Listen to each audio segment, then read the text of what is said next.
members of the management team, and the BUPF committee. You are welcome, sir. Let's remain standing as we take the national anthem. The national anthem, please.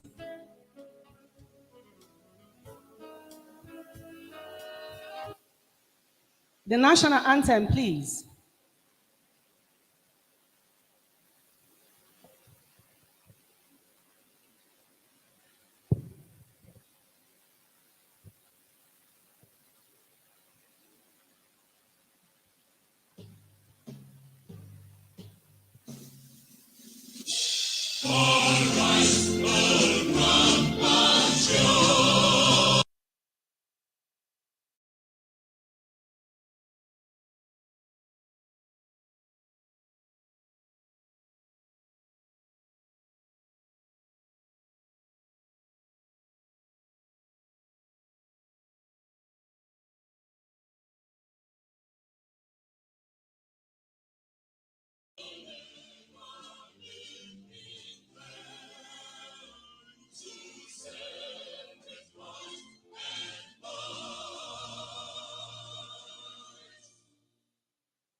Thank you, everyone. Shall we sit down, please?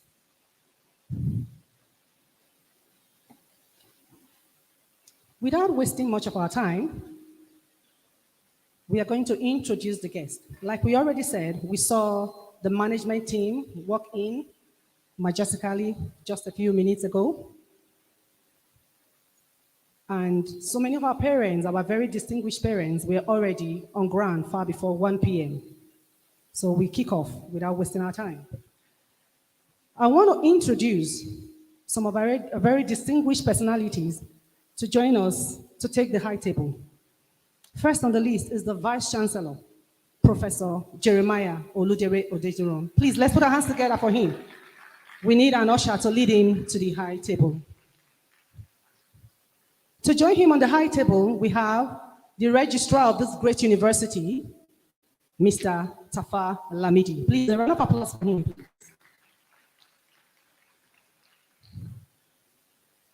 Also, to be on the high table, we want to specially recognize and acknowledge the person of Ms. David Kolawole Oladapo, who is the chairman of the BUPF Executive Committee. Please put your hands together as he joins them in the high table.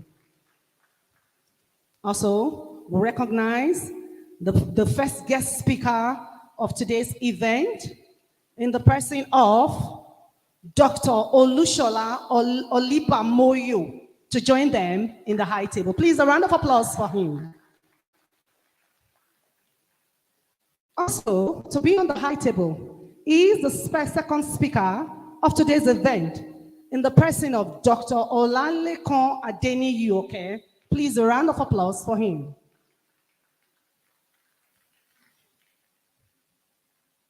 We also recognize the chairman of today's program, the chairman, the planning committee, in the person of Adefo Woke Ayo Ponle, to join them in the high table. A round of applause for her.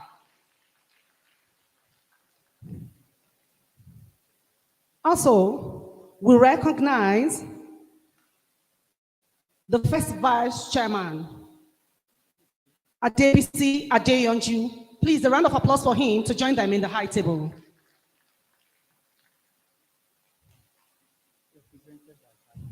Okay. Also, to join them in the high table, we recognize Mr. Chino Omotayo Adepoju, the university bursar, ably represented by Mr. Badmos, the deputy bursar. A round of applause for him. We also recognize the presence of Professor Akunayampio Oko, that is the Deputy Vice Chancellor of this great university. Please, a round of applause for her. We also want to recognize Dr. Felicia Yusuf, our university librarian. Please, a round of applause for her.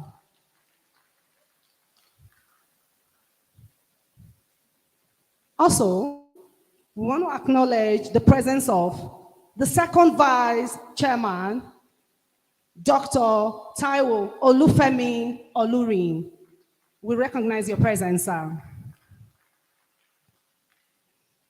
We also want to recognize the presence of the General Secretary, Olatunji Taiwo. Please, a round of applause for her.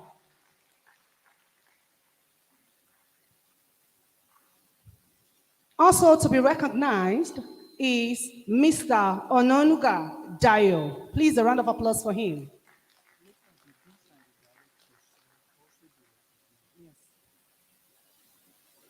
Also to be highly recognized is Major Baje Ismail Olalekan, who is the Financial Secretary of BUPF. Please, let's put our hands together for him. Also to be recognized is Ipole David Ode, who is the auditor of BUPF. Please, a round of applause for him.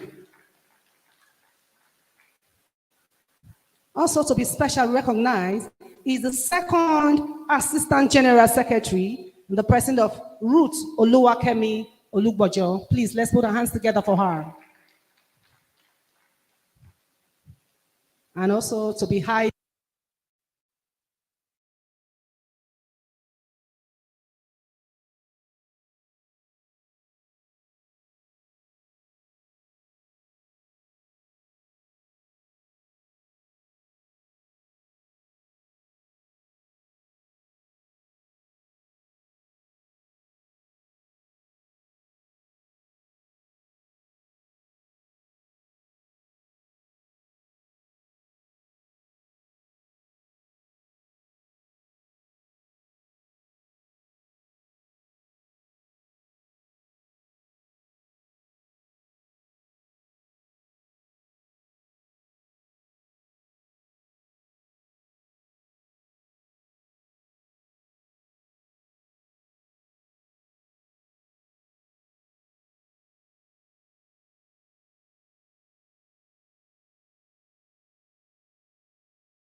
And of course, our wonderful students. Please, let's put our hands together for ourselves.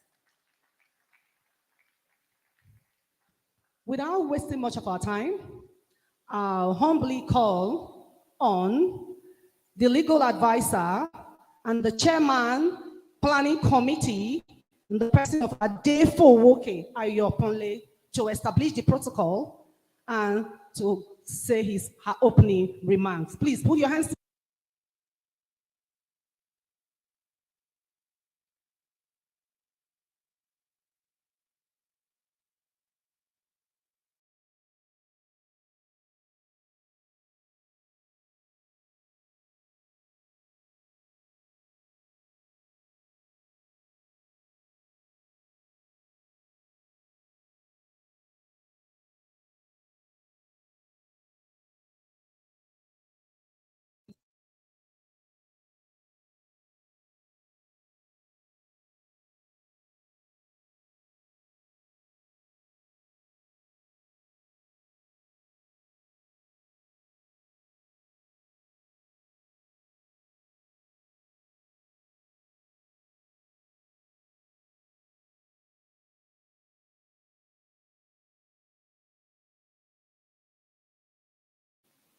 It is an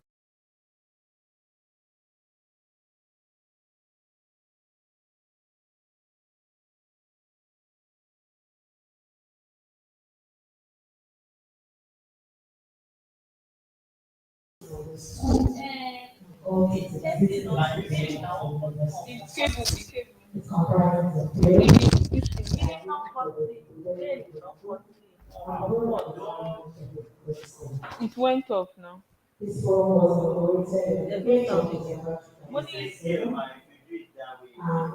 ṣé court láti fẹ́ san tax yẹn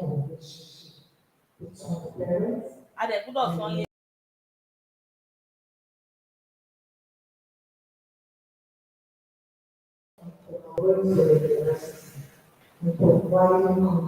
Mi ò gbọ́ yín. Let me quickly Èló ló wà lọ́wọ́ tí? Èló ló wà lọ́wọ́ tí yín báyìí? Somebody gave me 20K making up she deposit for me. I'm planning on sending it to you now. Somebody gave me 20K making up she deposit phone to me before making she deposit. She easy buy. I will send it to There's you. also partners on the forum has continuously contributed It's okay. institution through running projects, fostering collaboration, Send account as number. well as progressing in interaction of all stakeholders. And also, that this annual seminar is one of the giving back projects of the forum to the students.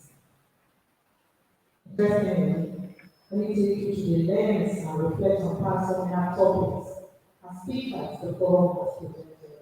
So, because some of the students might happen. First of it is the parenting and sexual education in 21st century. Lecture of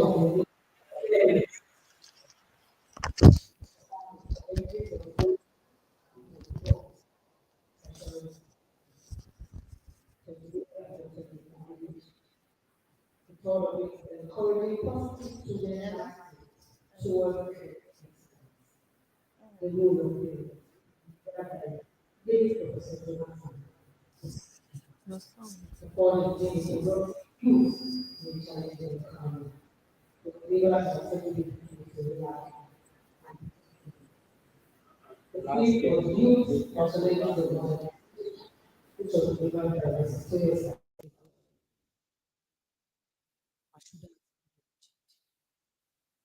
CIS was raising youth leaders for achieving sustainable development goals. It was delivered by Dr. O.S. Fayomi. The seventh, youth entrepreneurial mindset, being staff sustained. It was delivered by late great Nzeti Olorunfemi. She was one of our guest speakers who died recently. Thanks. Continue to rest in peace. And also Dr. Oluwatobi. The eighth is investing in the future, which was delivered by Ms. Florence Chikizi, Mr. Ayodiji Agola.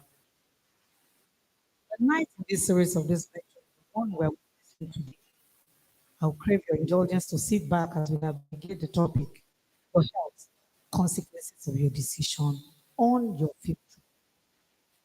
And through the speakers, we have two distinguished speakers today to dwell with this. We have the person of Dr. Lushola Oliba Moyo, the consultant behavioral psychologist with Lagos State University. We also have Dr. Okay, consultant physician. I would encourage you to sit back and enjoy this series of this seminar. Thank you so very much as welcome on board. Thank you. Thank you very much, ma'am. Thank you, ma'am. Yes, without wasting much of our time, join me as I make welcome the chairman, BUPF, the person of Mr. David Kolawole Oladao. Please, let's put our hands together and sustain the applause till he gets to the podium. Kindly sustain the applause till he gets to the podium. Thank you, sir.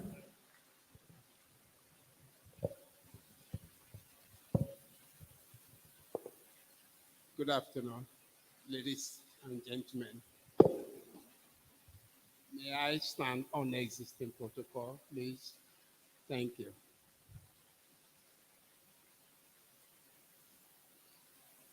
It is with great pleasure and humility that I welcome the Vice Chancellor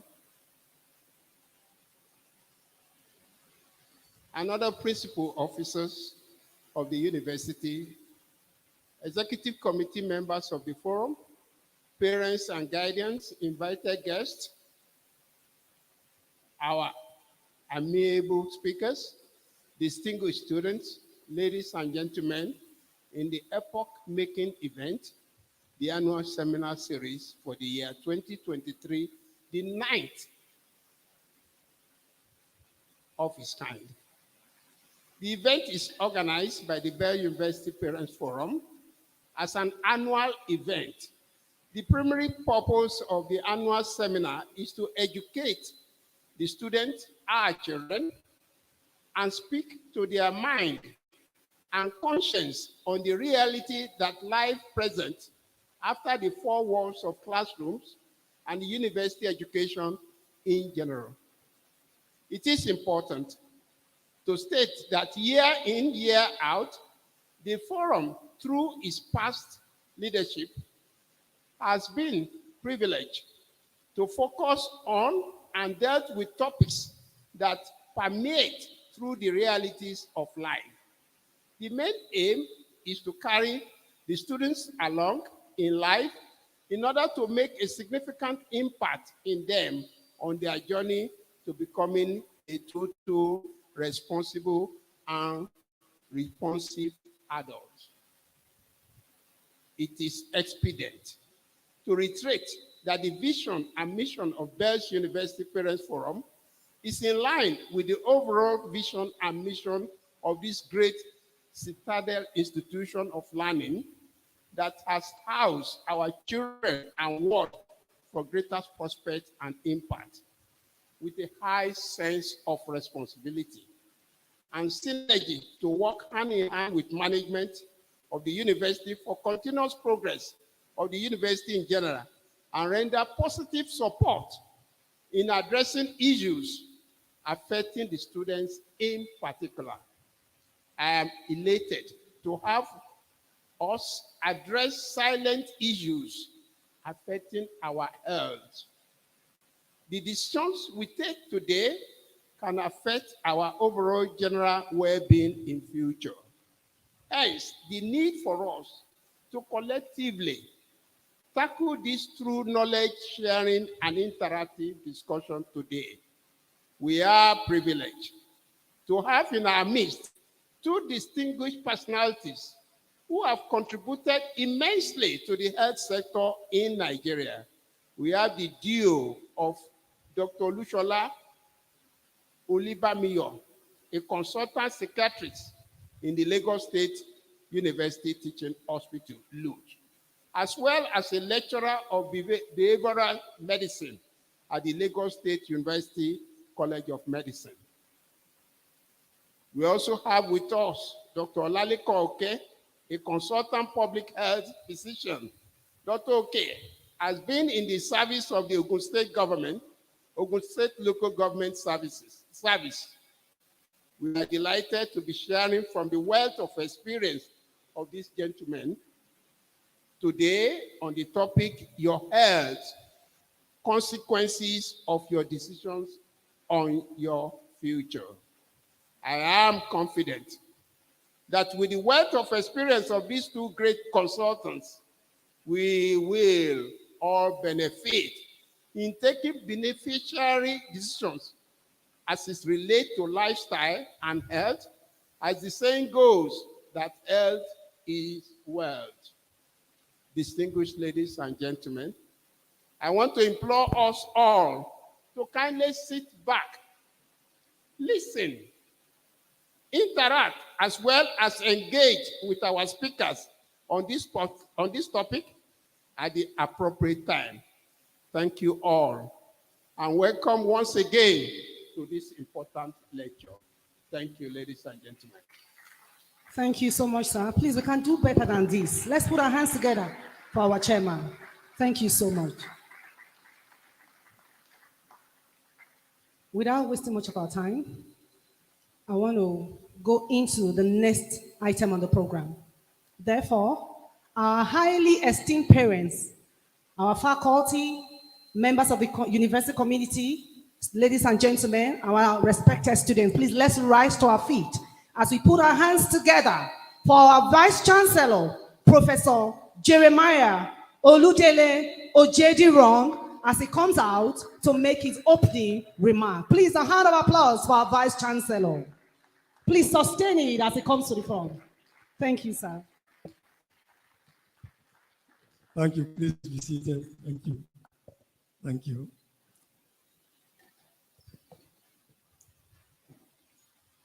MC, you made me become very shy.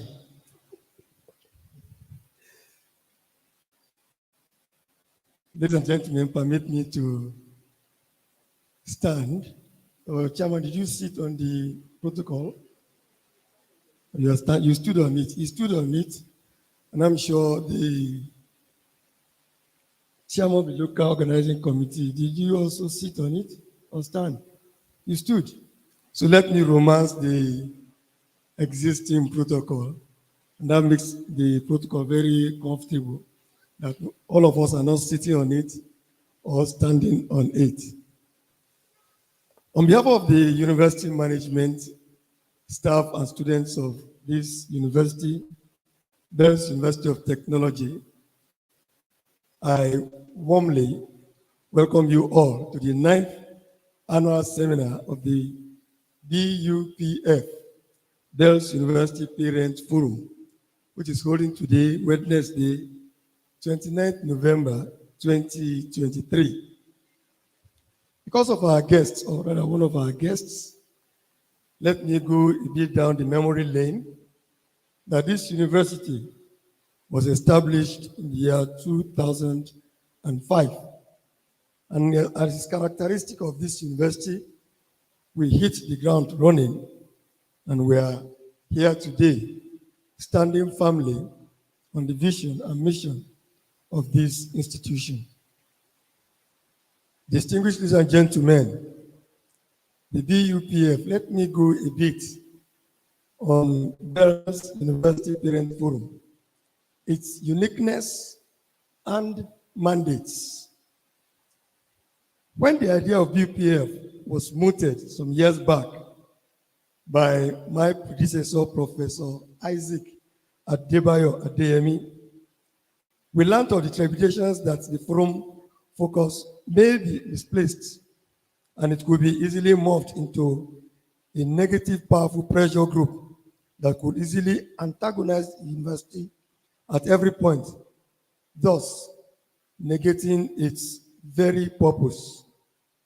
This was deemed justified because of the noted modus operandi of such associations in other institutions in Nigeria and around the world. However, we are proud to note that successive leaderships of this unique forum had always strived to operate within the ambit of its guidelines and has proven to be partners in progress with this university and its administration. Thank you for giving them a round of applause. And I think they deserve much more than that. Thank you very much. However, we must understand and appreciate the fact that the forum is of parents, guardians of our students, and other stakeholders, which make us all very civil stakeholders in the education, development, and well-being of these young ones. This means that it is expected for all of us to consciously look out for common grounds to tackle issues as they come up in matured manner of mutual respect, trust, and understanding of prevailing situations, and as allowed by the guided by extant regulations. Thus, over the years, we have come to accept and appreciate the mutually beneficial relationship between the university and the BUPF.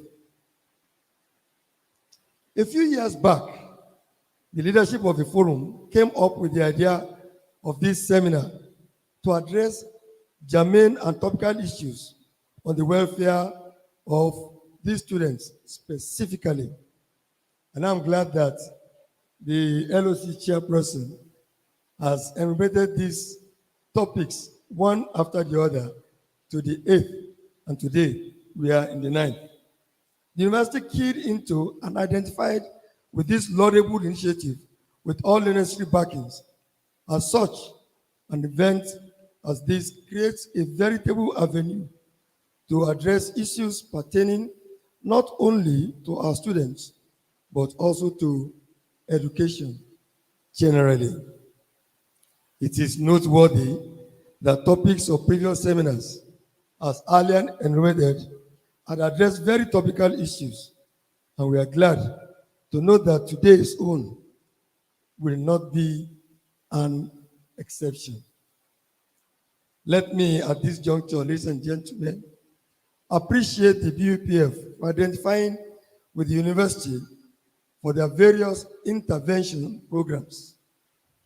Your interventions have always been timely and thoughtful, for which we are very, very grateful. Thank you for clapping for them. Where we are sitting today is part of their intervention. I'm sure all of us are sitting very comfortably. So if you are sitting comfortably, clap for BUPF. Thank you very much. Ladies and gentlemen, today's event, happening while the rain is falling, the theme of today's seminar, your health, consequences of your decision on your future, is very apt for a time like this. And I strongly believe that all parties need that rude awakening to the realities of what we may already be facing globally. By this, I mean not only the students, but also we, as their parents, guardians, tutors, and local parents. We need to understand that this topic is very important and borders on the health and well-being of these young ones, and by extension, our collective future. Ladies and gentlemen, lifestyle factors such as the use of tobacco and alcohol, diet and physical activities, for example, are closely associated with minor chronic health conditions such as cancers, diabetes, obesity, and cardiovascular diseases. So it is important to realize that people who learn as much as they can about their choices and take actions against such are often more confident about the decisions they make. This is because throughout our lives, we'll have to make health decisions for ourselves and our families. Decisions we make will influence our overall well-being as well as the quality and costs of our care. The issue of our children's health calls for concern, especially if we are true to the dictum that these young ones are truly our future.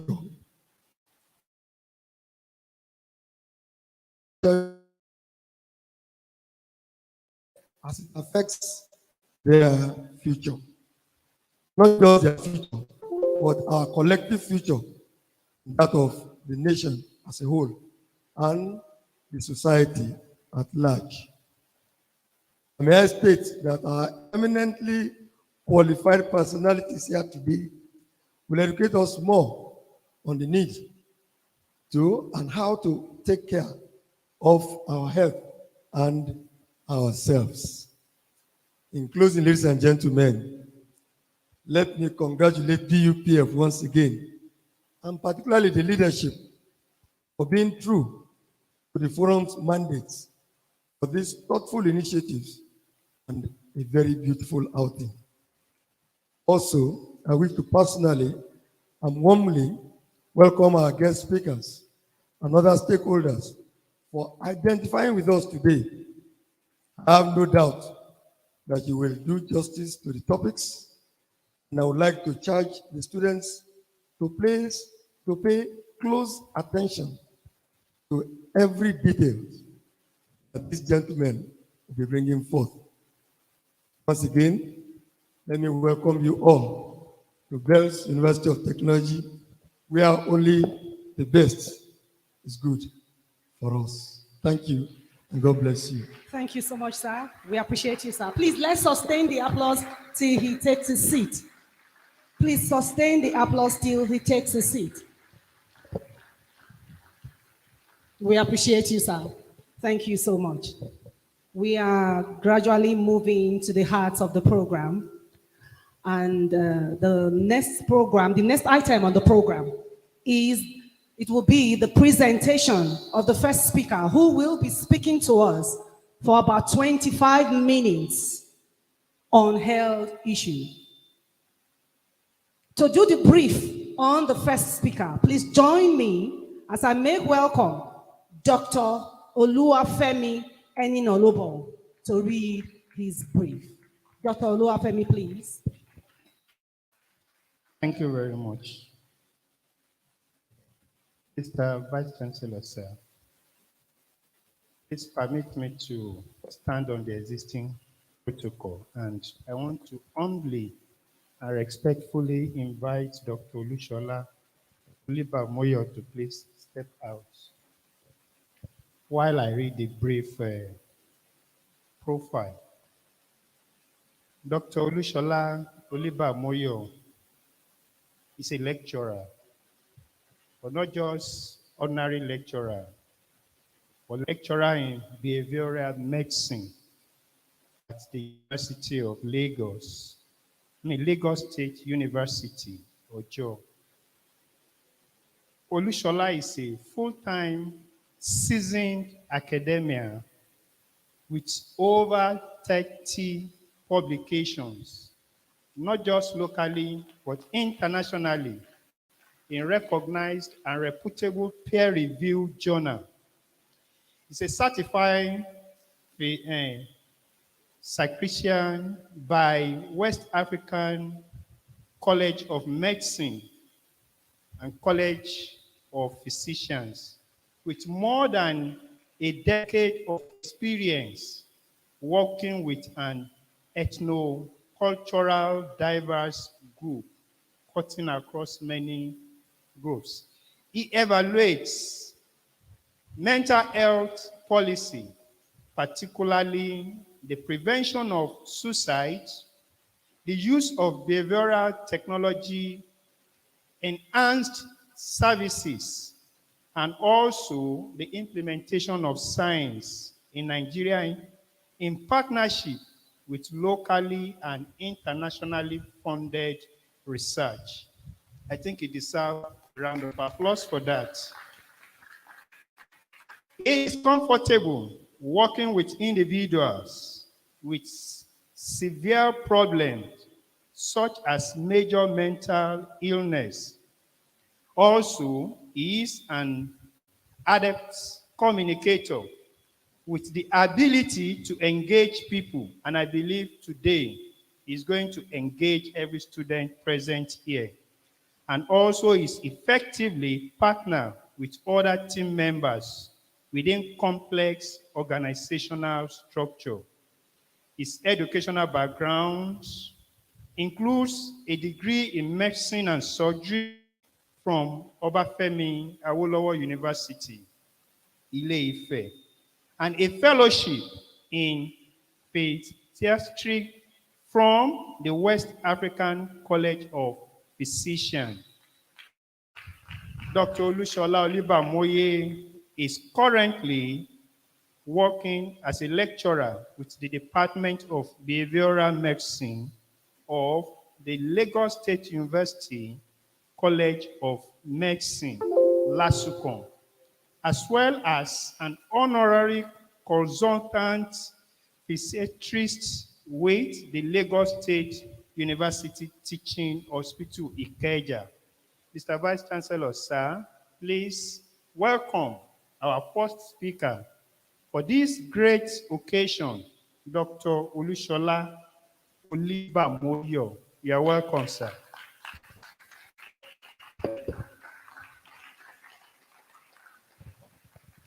Yeah, thank you, everyone. I'm grateful and I'm glad to be here. Please, can I crave your indulgence to come down? Can I come down? I'm not comfortable going down, please. Yeah.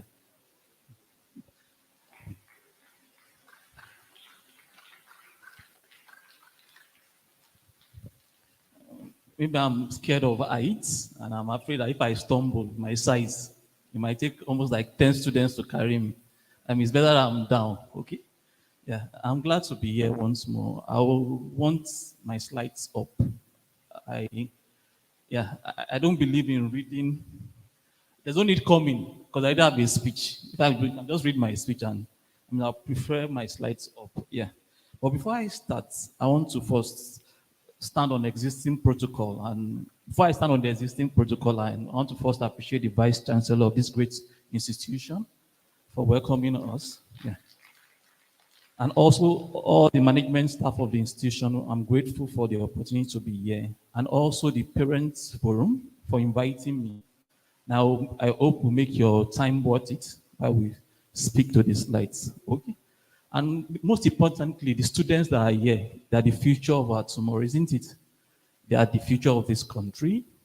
They are the future, and we pray that they achieve all their potentials by God's grace, okay? This morning we'll be talking about, I guess it's afternoon already, we're talking about your health, the consequences of your decision on your future. I still remain Olushola Olibamoyo. I'm a consultant psychiatrist with the Lagos State University Teaching Hospital and also a lecturer with the College of Medicine, the sister institution. Okay? But before I start, I always want to tell a story. Can I go with my story? Okay.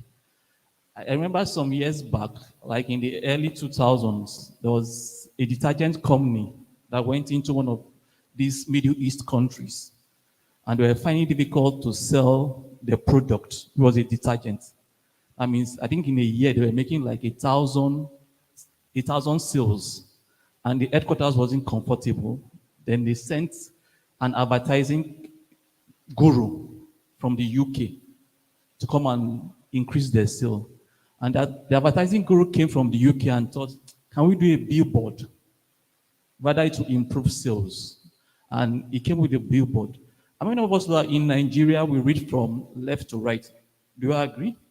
When you open your book, you read from what? Left to right. In most English-speaking countries, they read from left to right. However, in some countries in the other part of the world, they read from what?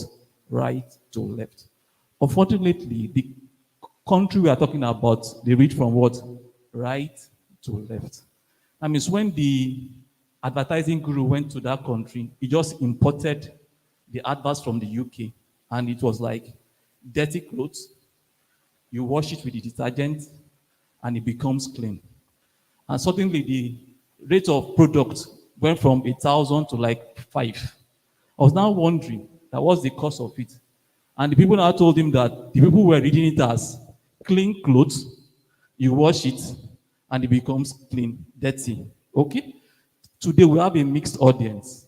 That means some things I say to some older generation will be like going from dirty clothes, wash it, and it becomes clean. Why to some generation can be like going from what? Dirty clothes, clean clothes, you wash it and become clean. But I want to, that's why I'm going to speak to the slides rather than just reading the speech, so I can provide context to what I'm saying. Hope that is clear. Okay? In this lecture or presentation, we'll go from introduction, talk about our health definition, components and choices that we make. Then I'll be skipping the third one because the second lecture will take understanding your genotype. I won't be going there, but I'll talk about avoiding excessive alcohol and substance use. I will also skip the fourth one because the second lecture is taking importance of seriousness in academics. Then we conclude. In our journey through life, we are faced with a myriad of choices, many of which revolve around our health and well-being. They not only determine our immediate state of health, but also shape the trajectory of our lives. We'll uncover the connections between physical, mental, and emotional well-being, and how these choices ripple through our lives, affecting our relationships, career, and overall quality of life. So let's embark on this enlightening journey together, where we discover how our health choices become the compass guiding our future decisions. However, let's stop here. The WHO is not WHO, it's the World Health Organization definition of health. I want to explain. Health is not the opposite of illness. How many of us agree? Health is not the opposite of illness. There are two mutually exclusive terms. You can be healthy and still be sick. Yes. And you can be sick and be healthy. There are two different things. The same way God and devil are not opposites. A lot of us think God and devil are opposite terms. No. That means you can be healthy and still be sick. I can still be sick and still be healthy. You can have all these 6 packs, isn't it? And have cancer. Am I lying? Yeah. That means you can even be healthy and have malaria. How many of us have malaria regularly? That means health is not the opposite of illness. Okay, then what is now health? We have its definition as long as 1948, talking about health is a complete state of well-being where you're physically, emotionally, that means it's a state of what? Complete physical, mental, social well-being. It's not just the absence of what? Disease or infirmity. That means there are 3 very important components of health: physical health, mental health, and social. And recently, they've even added spiritual health to it. Okay? That means health is not just physical. Okay? I think in the next 10, 15 years, we'll be struggling with social health. How many of us agree? Not physical health. We'll be struggling with what? Social health. Because we have a lot of generation that have like 10,000 followers on Facebook, but no genuine real friend. How many of us agree? Yeah. And loneliness is something. How many of us have been lonely in the past? It's not something that you want to be. If you buy a car and there's nobody to rejoice with, it's terrible. Or you've been promoted, you now go home and see your furniture. Will you return your furniture? I've been promoted. No. That means social health is also important. That means there are 3 components of health: physical health, mental health, and social health. Let's quickly dwell on social health. Social health is ability to what? Make meaningful interaction and relationship with other people. For example, if you are sick, you need your social health to get well. How many of us agree? God forbid that you have stroke. Can you walk to the hospital? You need your friends to carry you to the hospital. Isn't it? And even when you are sick, how many of us feel better when we find someone to gist with? Telling us, bantering, laughing. It works better than some of the drugs. How many of us agree? Yeah. I mean, that is social health. Social health also determines the kind of capital that you can draw from. I did a research some few years ago with some students in Unilag and LASSO and asked them, how many of them can borrow just half of their monthly salary from their friends? And there was none. And these are people that quoted that they had like 100,000 friends on Facebook, 50,000 friends on Instagram, 1,000 friends on Twitter. And these were not genuine connections. And brothers and sisters, young ones, what your parents call connections now are friendships that they cultivated a long time ago. What they say, I have a friend that can help you, are friendships that they invested in. That means one of the things that I see in this generation coming up is that the social health is terribly and terribly poor. Everybody stays in their cocoon with their laptop or phones, send messages, send this, but there's no genuine connection at all, at all. That means your social health is important, And what I've noticed recently, billion people tend to have poor social health. How many of us agree? Billion people tend to have poor social health, poor social skills, because you can solve your problem on your own. And that is the truth. And funny enough, most doctors are in that category. Because as a doctor, you are taught to read on your own. Practically don't give lectures. When I was in medical school, at the beginning of the session, you buy your textbooks and you read before the lecture even starts. You read textbook, you go to the exam. If you pass, you pass. That means you are taught to just do things on your own. That means, and because you have a little bit of IQ, you can solve your situations yourself. I find out that as you grow, you might not need any people, but you get to a stage in your life that your IQ alone can't help you. How many of us agree? You get to a stage in your life that it's not about how brilliant you are or how good looking. No. It's about how you can play the politics. There's politics everywhere. How many of us agree? There are 10 people looking for a job. You go and visit them. Okay, Daddy, can I help you carry this? Can you do this? But people that are not brilliant, they've learned that politics from small. If you want someone to teach you maybe mathematics, you say, maybe this person likes Milo. You buy Milo and give that person so I can teach you mathematics. Am I lying? That means you've learned that politics from a younger age of how to cultivate relationships and do well. That means when you grow older, when you find brilliant people don't have money, they start struggling, isn't it? But the average ones knows that, okay, there's something I need to get from this person. Let me go and visit them during Christmas period. Let me carry a Christmas gift. Let me help them do this. And when it's time for it, they say, okay, let's give him. Even in the office, they say, that other guy is pompous. Don't give him. Give this other one. That means let's improve on our social health is important. Okay, let's go back to the slide, please. Okay. But this basically about our health choices, physical health choices, which is important. One of the most important things is diet. What we eat is important. Is important. I might not be a good advisor in terms of diet because I love food and I eat a lot. But my own advice is, once you clock 40, please reduce the amount of meat, alcohol, and don't eat very late at night. It's important. But there are foods that we can affect our weight. Yes, if you eat processed food, canned foods, burgers, there are different types of burgers. In Lagos, there's Burger King, there's Domino's, a lot. That means there are different types of burgers. Those things don't help at all. That means what you eat is important. A good food can help you. Very important. Exercise is important for us. It's not, luckily, no, exercise now has 2 generations, isn't it? My own generation don't do exercise. But this younger generation that fit farm. They want to be fit. That means let's encourage them to go on with exercise. But for the older generation, I'm not saying you should eat the gym, but making 10 to 15,000 steps every day can prolong your life. Studies have shown. People that walk 10 to 15,000 steps every day can increase their life by 10 years. And that is the truth.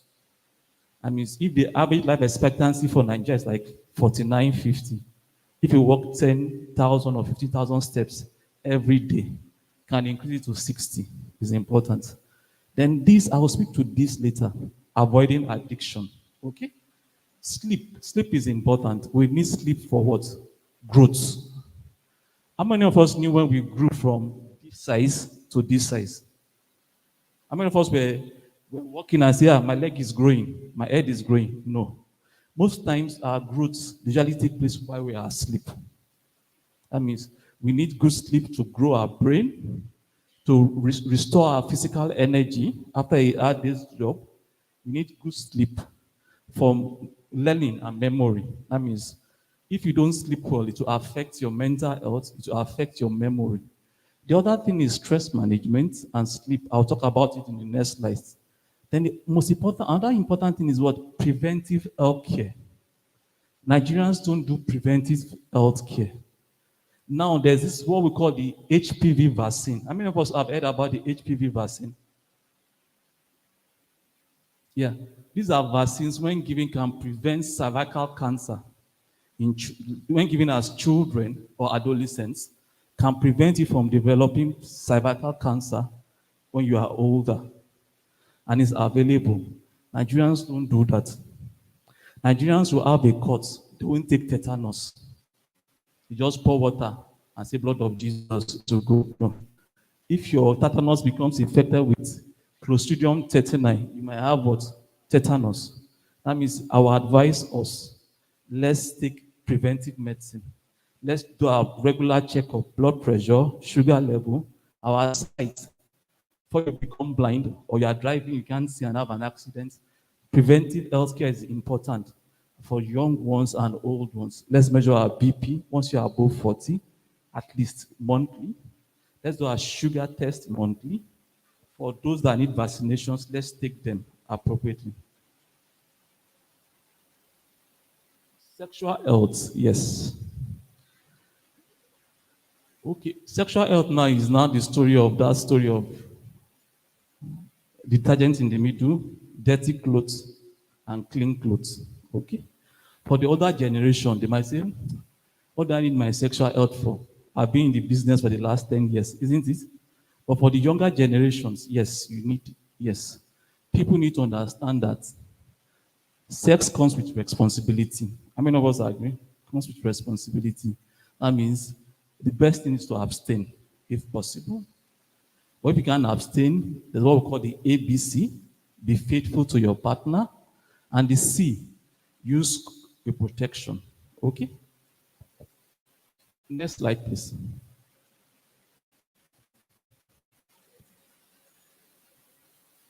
Mental health, yeah.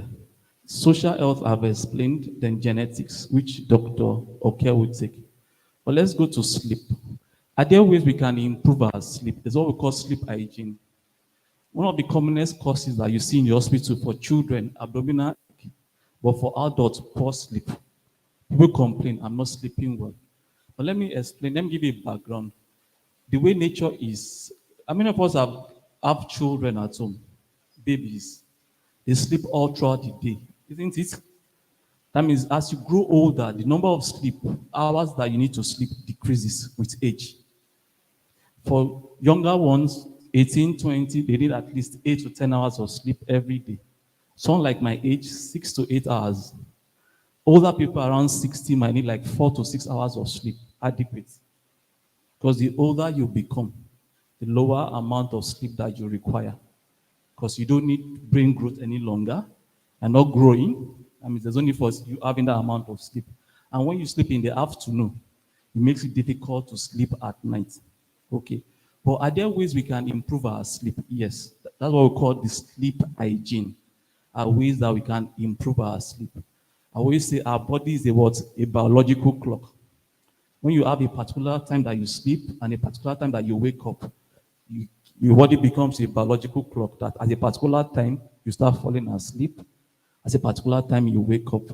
Are there things to avoid? Don't take caffeine or caffeine-containing drinks like Coke, Pepsi Cola, and locally things like bitter cola, cola nuts. I had a patient some years back that was having difficulties in sleeping. Yes. And they managing also before he landed on my table. And on further discussion, and I told him that, okay, he has used so many medication, but was not sleeping. That can I just find out what do you take? He said, doctor, I have like a bag of cola nuts, bitter cola, that I use it as a sexual performance drug. And he was taking like 10 bitter cola every day, every night. When he takes it, he only sleep for 1 hour every night. I mean, things like that don't improve your sleep. Bitter cola, cola nuts, caffeine, cola, yes. Let's avoid it as we grow older. They can affect our sleep. Two, let's use our bed or bedroom for just sleeping activities or sexual activities. You don't read on your bed, you don't watch TV on your bed, because when you do that, your body gets accustomed to it. That when you lie on your bed, it assumes that you want to watch TV and you will not sleep. I mean, let's use our TV for that. Other things that we can control, our environment, noise, lights, yes. Weather, yeah. Hot weather can make you sleep. Hope you know. Yeah. I mean, a cold weather is better. Let's improve on those things to improve our sleep. And lastly, let's try to exercise during the day, not at night. Then let's avoid heavy meals at night. Such things can help us improve our sleep. Okay. One of the things I talked about is stress, man, stress. Okay. With if the mountains were, how many of them that if the mountains were smooth, nobody will climb them. If the mountains were like this, you can't climb them. That means without stress, I'm not sure anybody can achieve their potential anywhere in the world. You need some measure of stress to be your best at any point in time. And stress can be seen in two ways. There's what we call the eustress, which is the positive stress, and the distress, which is the what? Negative stress. The eustress is what you need. Is intermittent, it provokes you to change and motivates you to be better. While the distress causes harm to you. However, stress cannot be eliminated but can be reduced. How many of us are agree? You can't go throughout this life without stress. But this matrix is called the Eisenhower matrix, is important for us. How do I reduce stress as a student? Yes. There are 4 squares there. The first square is urgent and important. You do it today. Most of us, we want to have exams at the end of semester, isn't it? And you know, you can't read 2 hours to the exam and pass. I mean, this is urgent and important. You can devote at least 2 hours of your time every day and do it. Okay. Facebook, social media, okay. You like to post or do content, you can schedule it later on. It can be important and not what, not urgent.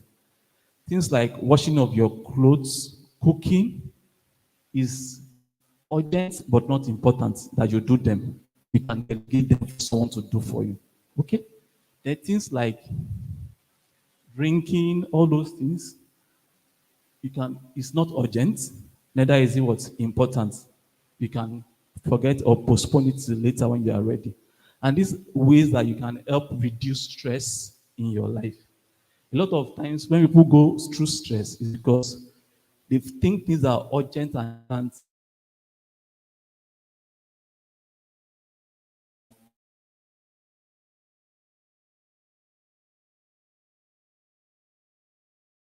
when it's like 2 weeks to the exam hall, I know that you can fall ill and you're not able to do it. But if you put it in the first box, urgent and important, you find yourself doing it well and well enough. Okay. Dr. Oke will talk about genotype with you people, so I won't waste too much of your time about this. Yeah, this is important. In a study recently that we concluded, we discovered that Nigeria is the 4th highest consumer of cannabis in the whole world. We are the 4th highest consumer of cannabis in the whole world. And the commonest things we take in Nigeria are cannabis, codeine,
isn't it? Yeah. And I'm sure among Nigerian students, 25% of Nigerian students take cannabis, and that is the truth. 1 out of every 4 Nigerian students take cannabis. And that is the second highest group. The highest group are taxi drivers, Okada riders, bus conductors. They're as high as 30-45% of them use cannabis or one substance or the other. But among students, almost 1 in 4 of them use or have used any of those substances. They know the names. They know a bit skunk. How many of us know skunk? Skunk, okay. Maybe the VC is here, okay. The VC is here. They look at the VC is looking at them, okay. Yeah, but the truth is that substance use is an alarming rate in our country, but there's one that is sleeping behind the scene that we're not paying attention to. Can we guess? How many of us have heard about gambling? Gambling will, in the next few years, become a national disaster if you don't declare an emergency on it.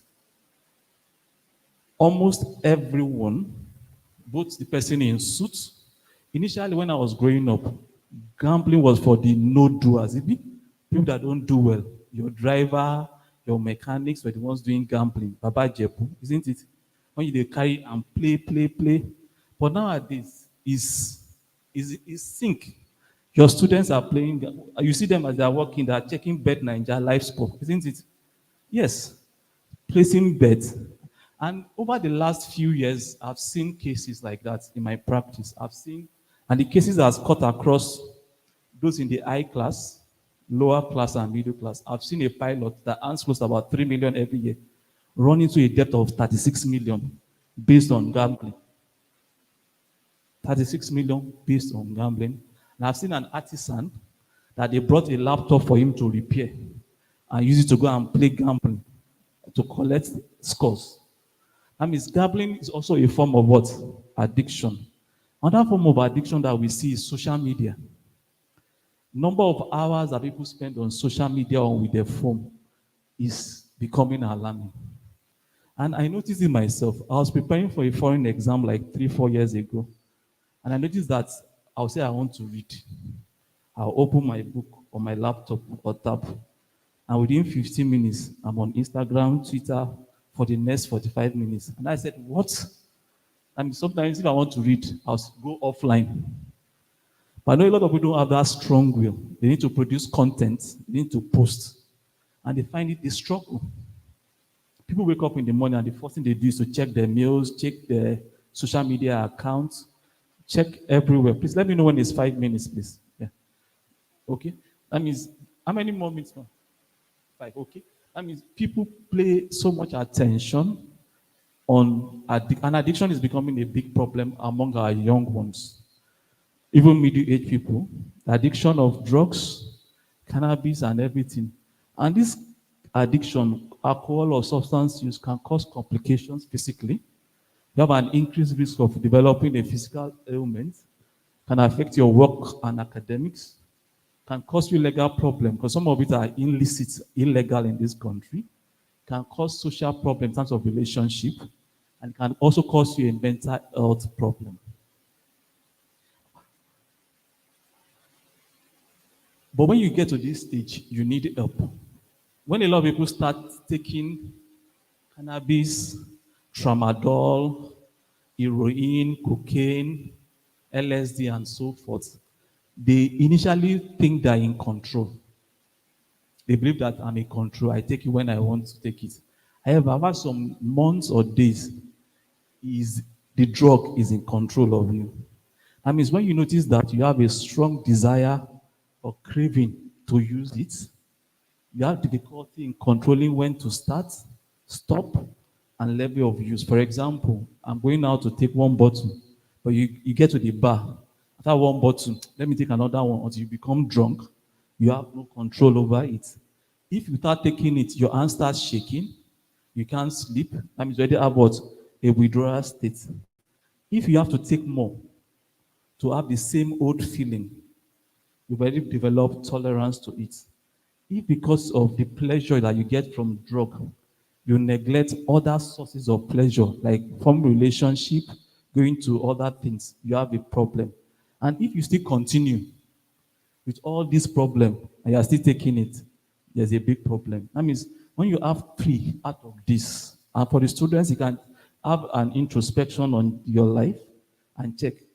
If you have three out of this, you need serious help. This means that you can't stop on your own. You are helpless and you can't stop it on your own. Okay, let me end it here. I don't want to talk about, I don't like overshooting my time. Dr. Oke will speak about this. Okay, decisions we make about our health today significantly shape our tomorrow. Please, by prioritizing a balanced diet, regular exercise, quality sleep, and managing your stress, we can invest in a healthier and more vibrant future. For each choice compounds over time, influencing our well-being. That means I encourage us over and over as both adults, young ones, that you hold the power in your hands now. Use it wisely.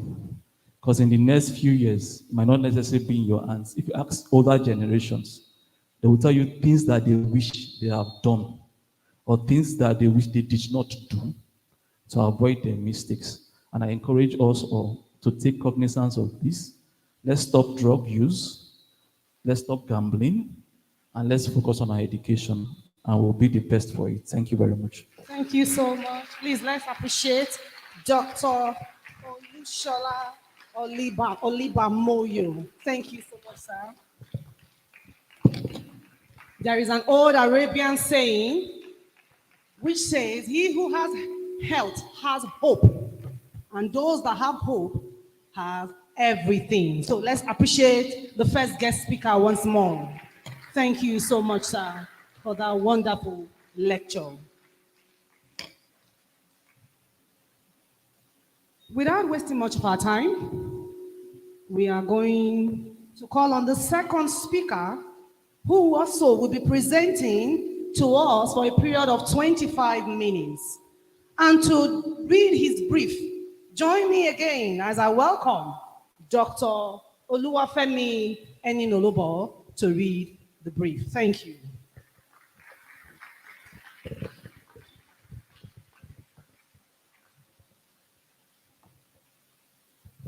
Thank you.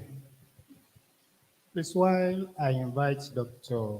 Oke to please rise and take his place here, I want to announce to all our students and every other participant that please let's start preparing our question so that during the time of question and answer, I'll be able to interact with the guest speakers. Thank you very much.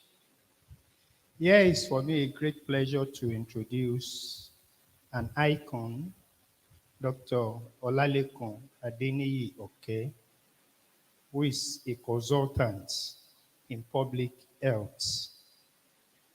Dr. Oke Olalekan Adeniyi is a consultant public health physician, as well as medical officer of health with Ogun State Local Government Service, presently deployed to Ifo local government near us here.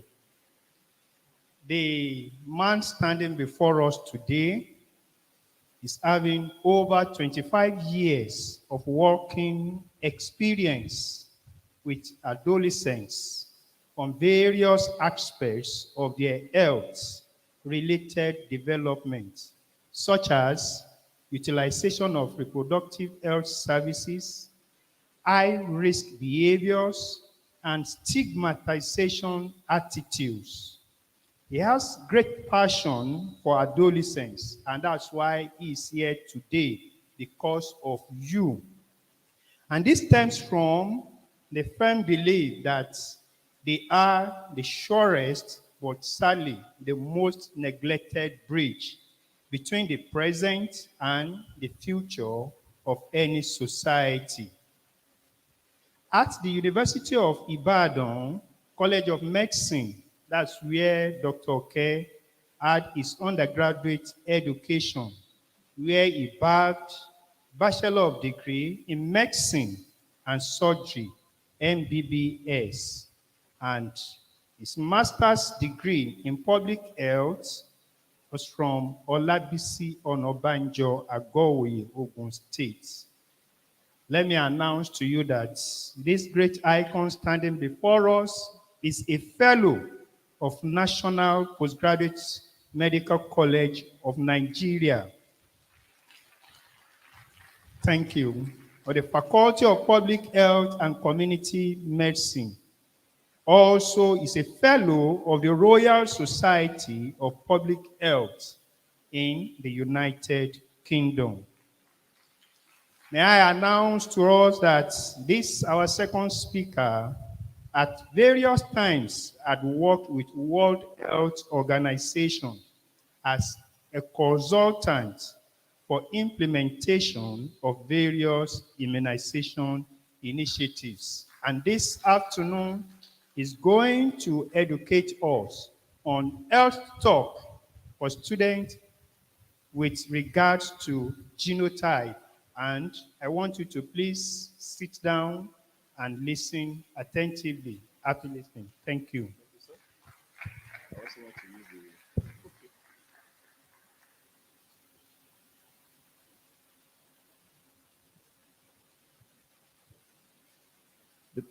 Mr. Vice Chancellor, sir, I appreciate you for the opportunity. I appreciate every member of the BUPF Forum for the invitation extended to me. I want to humbly seek your permission to stand, since I'm standing on the existing protocol because of our time. Good afternoon, distinguished guests, ladies and gentlemen. I don't know which one is the pointer.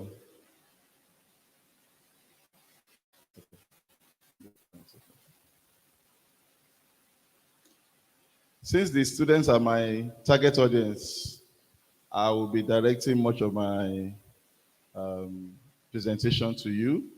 And I want to plead with you to please pretend as if you are even listening, in case you are not listening. For example, anybody with headsets on the head, obviously is not part of this presentation. So you are making it obvious that you don't have my time. So just pretend by removing the headset. I've seen few of you already having that on. So you just give us the next 25 minutes because this presentation is actually for you. This is mine.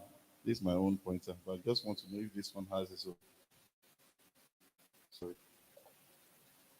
Okay. This is my own pointer. Okay, it doesn't show on the screen. Oh, it will not show on the screen.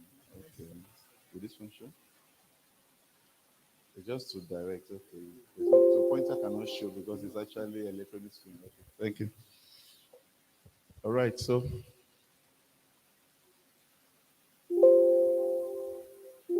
Okay. So let's move this. Okay. So the first part of my presentation is the genotype. It's important for us to know our genotype, and the people that the information is useful for are the young ones. That's why the organizers have carefully chosen that topic, that we should mention it, because the decisions that the consequence of the genotype will affect will be born more later, but it could have been prevented if only we understood it clearly at this stage. So genotype, we are talking of things pertaining to blood. So in my introduction, I just want to say that every living being has blood flowing in his or her body to be alive. So we all have blood. And the genotype is just a function of the characteristics of that blood. So we are unique in the genetic characteristics of our blood in our body, and there are different categorizations that can be done. And genotype is just one of them. We also have what we call phenotype. That one is now the general blood group A, B, O, and what have you. But for the purpose of this presentation, we focus on the genotype, because genotype is from the word gene. That means what our genetic characterization that we got from our parents, biological parents. That's one terminology that will be featuring more in my presentation, biological parents. Before I proceed, I want to first of all appreciate the Bells University of Technology. I am not a guest to this university. I read for my master's in this university, in the library, old library. I read for my part 2 in this university, the old library. I've seen some of the staff of the library here present. If you are not part of the before, you won't appreciate the after. Walking into this hall, what I said was, wow. Because those who didn't know will just say, this is normal. It's not normal. I used to sit there to read. Wooden benches, mosquitoes will visit you, they will read with you, whenever the library was not accessible for me. But to walk in here and see this transformation, I can only say a round of applause to the BUPF for this great work done in this institution. And I hope the students will also, make the work to bring value to the sacrifice made by the BUPF. My presentation again? Okay. Yeah. So in genotype, we are looking at the genetic characterization of the person that the person got from the parents, as I said. It's formed from a combination of what the parents can contribute. When I say parents, I mean biological. Again, 2 people produce 1 child, biological. The male and the female produce the offspring. So there's something from the male, there's something from the female that produces the offspring. And that is what now produces our own genetic framework that which will now pass to our own offspring. So, hence a person's genotype exists in pairs because of that factor that 2 people produced the one, which is you. Your biological parents, I'm emphasizing that again, and the biological father and the biological mother. So that whatever you don't find in you that is component of either, that means something is amiss, but that's not the topic for today. So, back to genotype. For example, if a parent A or X is AA genotype, that means the parents can only produce a contribution of that A in forming that of the offspring. But if parent Y is AS genotype, the parent can contribute either the A or the S to join with that from the other partner in forming that of the offspring. So if both parents are AA, that means no problem. If any child, any child is AS in that family, there must be question. So that means statistically impossible for any of the offspring produced by the 2 partners to be other than AA genotype. Okay? Now, the first scenario in understanding the genotype, very easy. Why we are having this presentation is to ensure that should you find out, the need why you should know your genotype now is that should you find out. So I hope there's no problem that you're still having your headset. Is it that you hear me better with it? Okay. Oh, that means there's an enhancer there. So should you find out that you are a carrier of any genotype trait that could lead to problem, take action so that you don't have problems later in life. And what do we mean? Now, if both partners who are trying to produce an offspring, that is in, let's say, marriage union, are carriers of the S gene, for example, that means A and S in one biological parent, A and S in the second biological parent. That means these are the 4 possible scenarios. If parent A releases A as the contribution to the formation of the genotype of the child, and that merges with another A contributed from the other parent, the first possibility is that the child is AA. The second possibility, parent A, as I said, has AS, so can contribute A or S. Second possibility, S is contributed by parent A, now merges with A contributed by parent B. That is AS, child. The third possibility, S from parent A with A from parent B, AS again. Now, the reason why you need to know is that 4th possibility. if S from parent A is contributed, information of that child's genotype with S from parent B, it becomes SS. Now tell me, I dare to ask you, is the child the one at fault for this scenario? If it's SS, you know where I'm bringing the microphone to? No. Because the child has no say in what happened. The child is just a consequence of the decision of the two biological parents. So we, as future parents, need to know this so that we don't act in a manner that will now lead to a child having SS. So in further explanation of what we have just seen, we have 4 possible scenarios.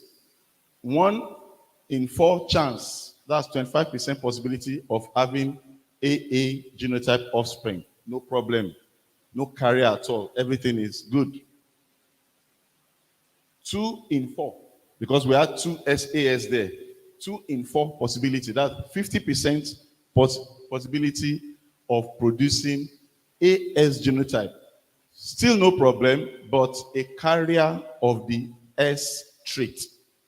No problem because the child will not manifest any problem, but just a carrier. That means the child needs to be mindful in his or her own decision in future. The last possibility, a 1 in 4 chance, however, of producing SS genotype. Now, the implication that I need to clarify here is the notion that people have mistaken over the years that maybe if I have 4 children, only 1 will be SS. No. What we are talking about is possibility in each pregnancy.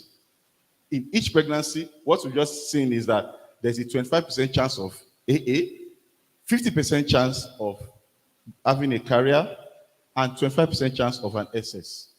That means 25% chance is a 1 in 4 chance. It's actually a high chance. We have seen couples, 3 children. If our first 2 children, no problem. AS parents mixture, I mean. First 2 children, no problem. AS. The next 3 children, SS. In some scenarios, first 2 children, SS. So it doesn't mean that you have to have 4 children, then 1 will be no. It means in every pregnancy, there's just that 25% chance. That means it's too much a risk to take. Better to prevent than to allow it to happen. Second scenario is for a mixture of AS, that means carrier of S, and carrier of C. That's another genotype trait that can lead to problems. So in this case, if A is contributed, you have AA with the A of the other partner. If it's the S gene contributed with A, that's AS, carrier state. S from the parent A and A from parents B will be AS. But the fourth scenario is if S is contributed from parent A with C from parent B, that's now SC.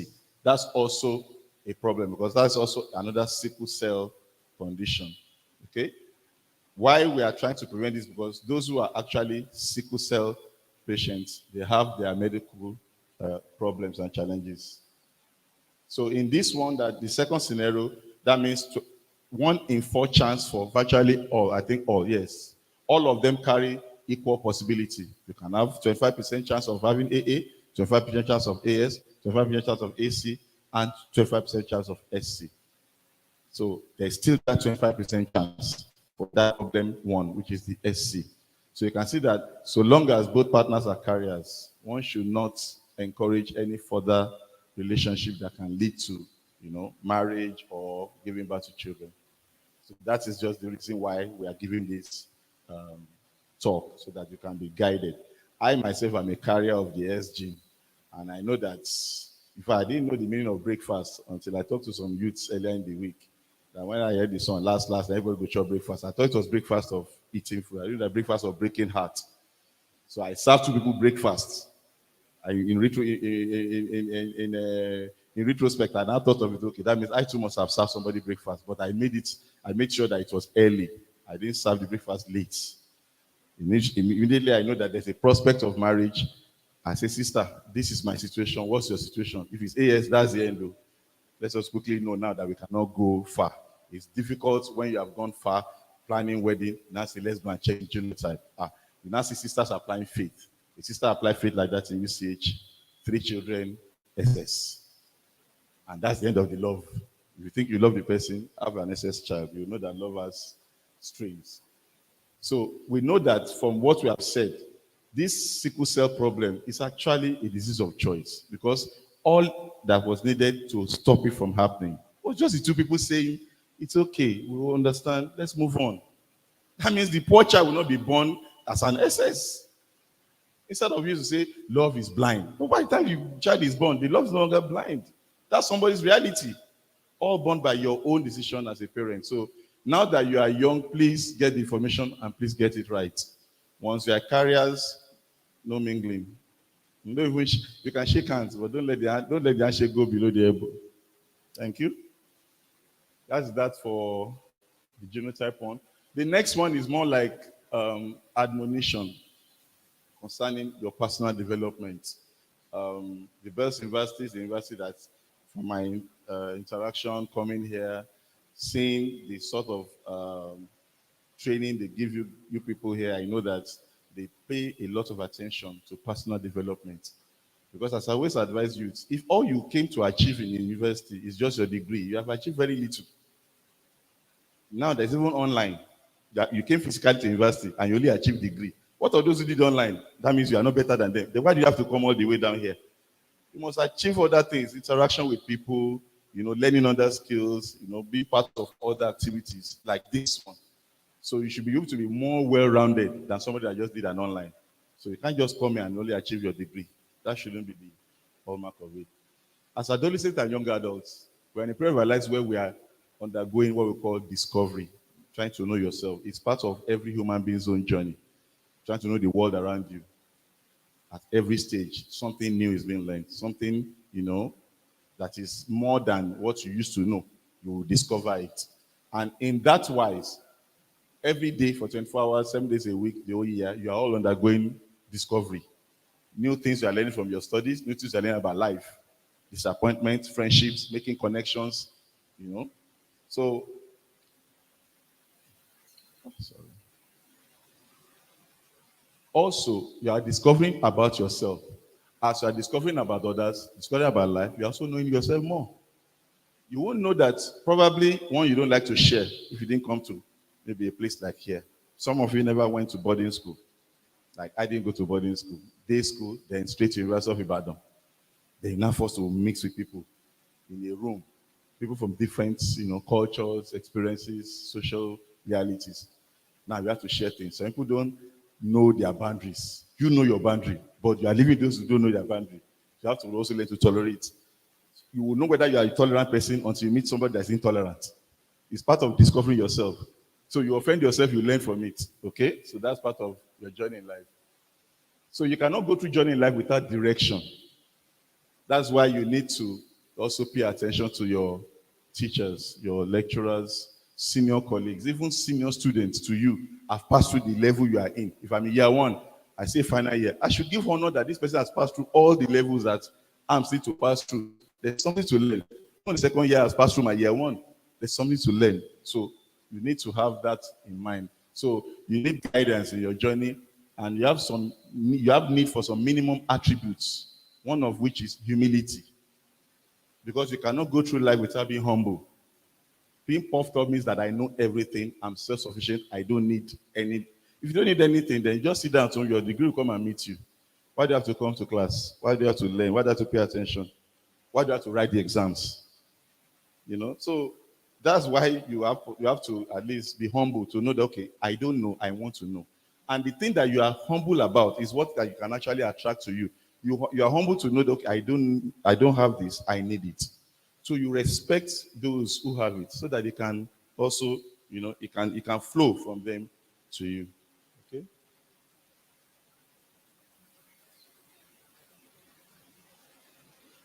So the little snippet, then you need diligence and discipline. So I just want to rush through some snippets because this aspect actually, if you give me 3 hours, I can still be flowing. So let me just give you snippets, things you can ponder on that can guide you. Okay? Let's look at 4 P's of success. This generation, what is Gen Z, Abi? Generation Z.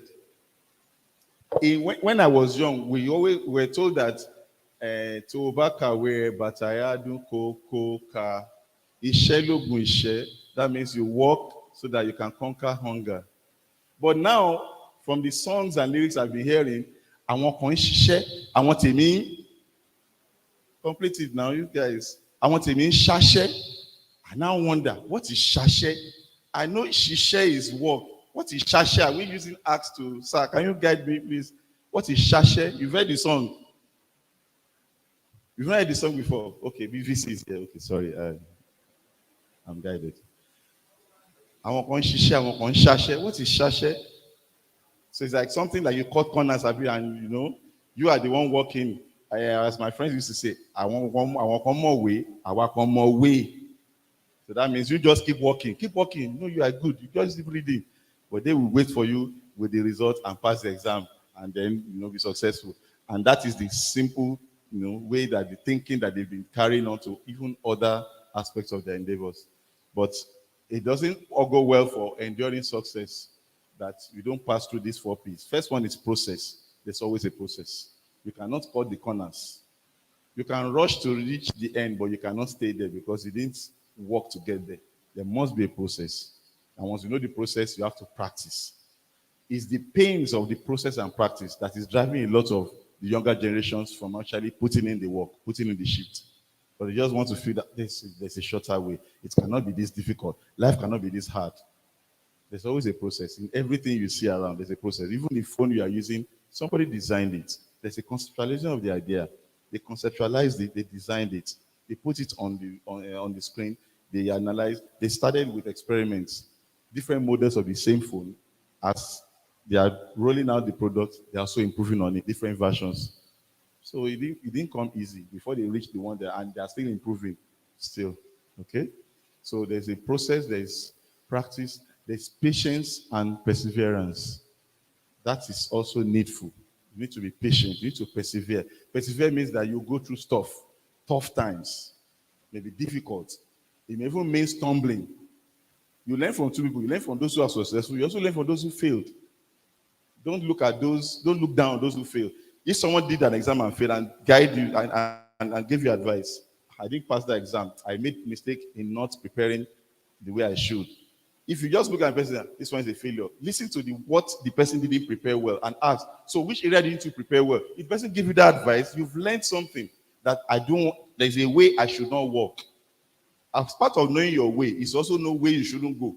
So now you are not okay. That means there's actually a pitfall in having this attitude towards this particular course. Maybe I should also learn from that. You learn also from those who have failed to also know that the person, that you too should not walk in that way. Okay? Then you persevere too. Even if things are tough, keep on pushing. Because they say fortune favors the brave. Those who are enduring to the end that will get the profit, which is the last one. But most of our youth today, they want to move from the start to the profit. That's why they could use the word shashe, because that's the only way I can understand that shashe, because they don't want to shishe. That's going through the process. Okay. The second snippet is the 4 Ds of achieving your goals in life. One of the greatest motivational speakers of all time, late Jim Rohn, said there are 4 Ds of success. The first one is to desire it.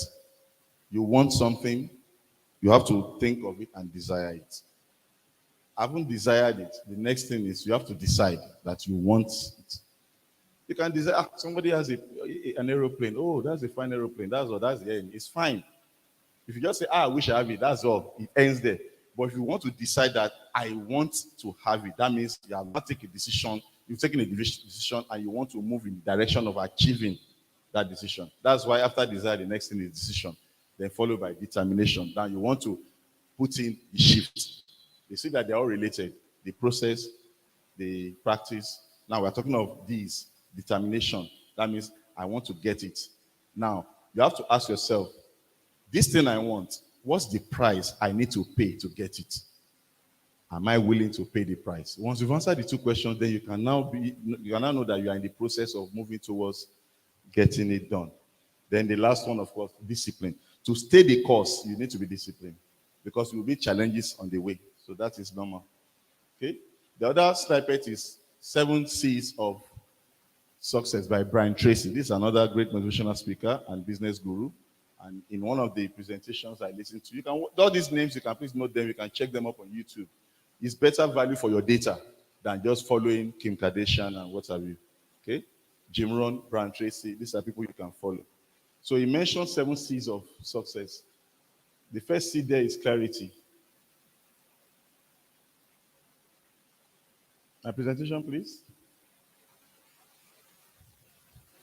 First C here is clarity. Let's move from clockwise. Clarity. That means you must be clear about whatever you desire, clear about your goals. You want a first class. From year 1, you don't stumble on first class. Hope you know. You don't stumble. You can stumble on other ones because we are calling stumbling. Stumbling means you are falling. You don't fall up. So you don't fall to first class. You walk to get to first class, starting from the year 1 and sustaining it till the final year. So, for example, academic success, first class, you desire, you are clear, this is what you want. You have some are even clear about the grade. They don't want below maybe the perfect score. And they are clear about it. The next one is now to build the necessary competencies towards achieving that goal. Third one is to concentrate, concentration. Because distraction is one of the lead cause of problems in this generation. We can see distraction all over. Now we are projecting to the screen. How many are even facing the screen? You don't need to look sideways. Just ask yourself, am I even looking up? Because what I'm presenting is on the screen. So even the distraction starts from here. And it also percolates to even the classrooms. Because we have the distraction with us, our phones. When I was little, television opens at 4 p.m. It's a box. I'm sure some of you will see the picture. It says it's a microwave. No, that's the television we used to call television. It's not button. It is knob. Ka, ka, ka, ka, ka. Ka, ka. I'm sure the front row will understand. Ka, ka, ka. I'm tuning the channels. That's how it sounds. Now you just pick remote control. It starts by 4 p.m. At 5 minutes to 4, what you will see on the screen is, I'm sure you cannot relate. I don't blame you. It's a different world. But it's the same Nigeria. Different world. If I ask them what's on the screen, they will tell you. I won't say it. That, Sir, what is shown on the screen? No, something shown. Lines. Multicolor line. You will say lines, maybe because it's in black and white. In color, you not see the color. Different, because analog TV then just show you the signal that the television station is about to start their program. Not this 24 hours TV that you are watching today. It starts by 4. It closes by 10. After the network news at 9, they now sing national anthem and they close. That's all for television, no? Those who have video can play video. But I mean video, people have video. So that's 10. That means before then, you are busy working. My colleague mentioned that when we were younger, our generation doesn't need exercise. Every day you are playing. Because when you are not watching TV, what are you doing? You are playing, you are running up and down. My daddy-in-law used to say that he told his father, please get me a new rim, bicycle rim. That's his gift he wanted. That's the gift he wanted from his father. Because the bicycle rim, you just be rolling with stick. So I want a brand new rim. You are wondering, I'm sure you are, what sort of world is it? That's the world we grew up in. There's no distraction of electronics like this. We're relating well with our communities. But we shouldn't make the advantage a disadvantage. That's what I'm saying. Let's make the advantage advantage. Let's not turn it to a weakness for us. Let's not be too distracted. Let's leverage on it to improve ourselves. Let's spend that data to watch these people I mentioned. Even your courses, all of them are on YouTube. How to do this, how to do that, how to cook. Everything you can learn on YouTube. It's like a mobile library on its own. Okay? Then the last one, the next one, constraint. Know the constraint, as I mentioned.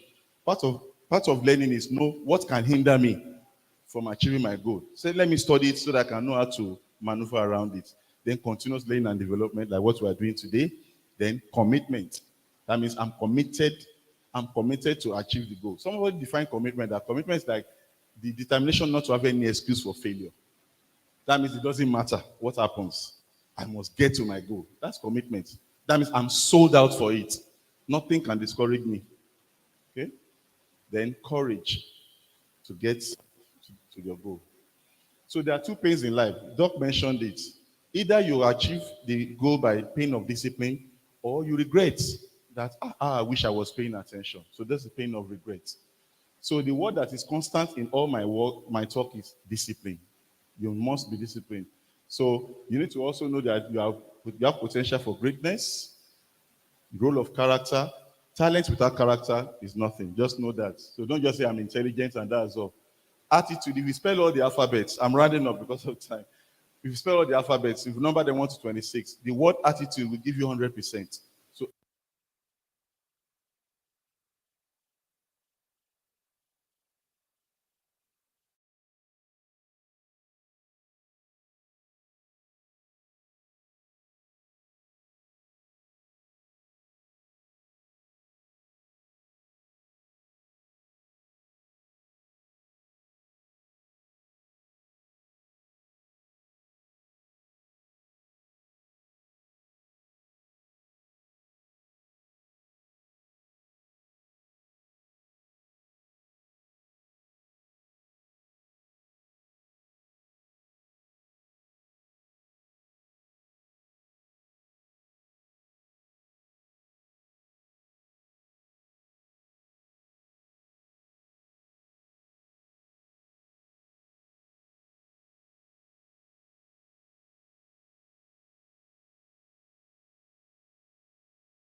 Would you come out now? Thank you, everyone. I want to appreciate the BUPF parents for putting this program together. And I really want to thank the speakers. You have done justice to us this afternoon. In fact, I would have thought we'll have a department or colleges of health sciences where you people will come and be talking to us. It is rare to have speakers speaking and all the students are very focused, because the lecture you gave to us this afternoon is a life-changing lecture.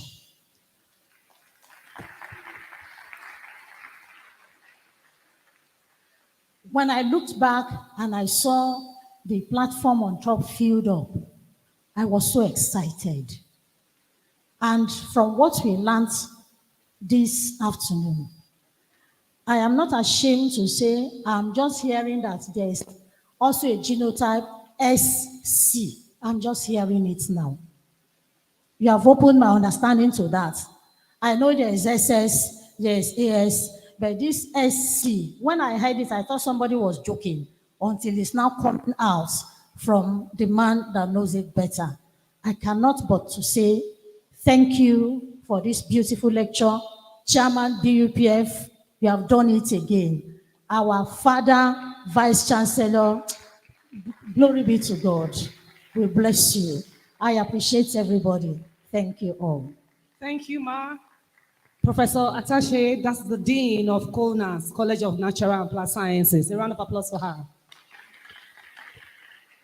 We are still, any more contribution from our deans and directors?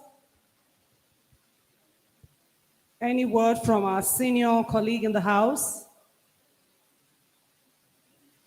Okay, in the absence of any other contribution, please let's have the questions rolling in.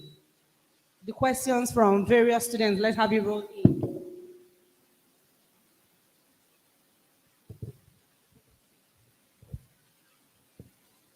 I'll read out the various questions, and at the end of the day, it will be attended to once and for all.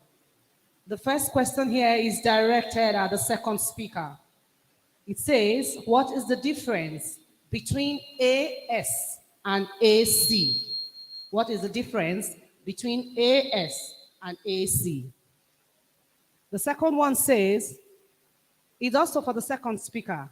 The second one says, is it possible for a genotype of AA or AS to be converted to sickle cell through mutation of blood cells? So that is the second question. The third one here says,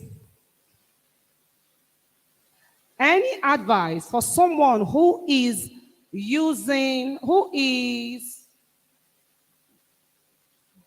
going through a problem with a genuine friendship, or should I say, how can I improve my social health? I think that is directed at the first speaker. How can I improve my social health since I am going through a peculiar problem? Another question here is directed at the second speaker. It says, what is SC? Can you explain the genotype, please?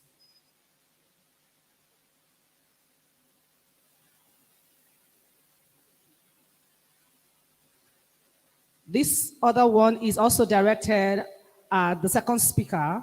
It says, I know of someone who wants to get a DNA done because both couple are AA, but he happened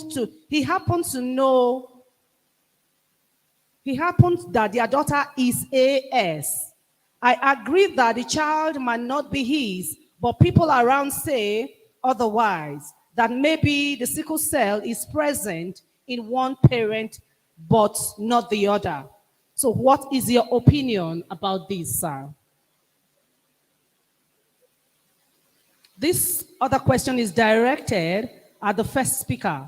It says, how best can we manage our social well-being? This next question is also directed at the second speaker. It says, what exactly is SC and AC? Is monster intake an addiction? Is monster intake an addiction? This other question also borders on the genotype, and it says, between genotype AC and AS, which is more healthy? And how is it just being discovered? How come it's just being discovered? It says, between genotype AC and AS, which is more healthy, and how come it's just being discovered? This other question goes to the second speaker, and it says, is there a cure, I think the person meant to write, for a sickle cell patient? Is there a cure for sickle cell?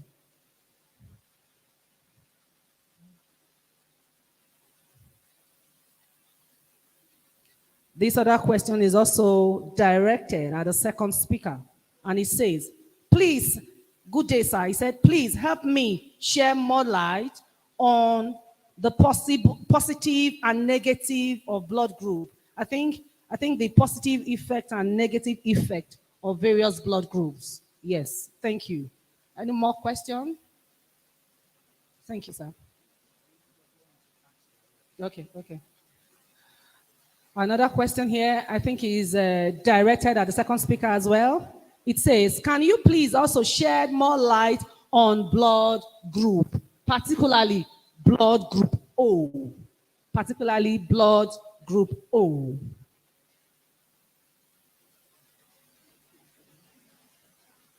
This question is asking, is it chimera? Is a chimera a real thing? Is chimera a real thing? I think it's directed at the second speaker. He's asking if chimera is a real thing.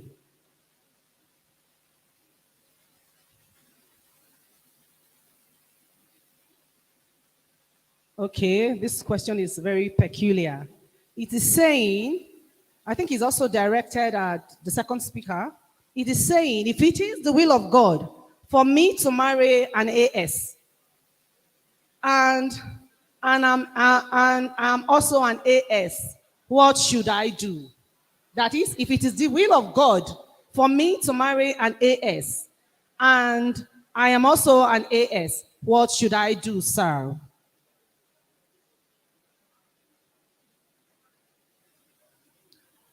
This question also is very unique.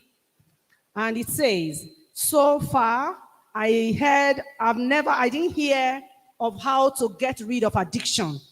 If someone or a person are already in certain addiction, how can he overcome it or overcome them? Do we have more questions, please? I think someone wants to ask a direct question here.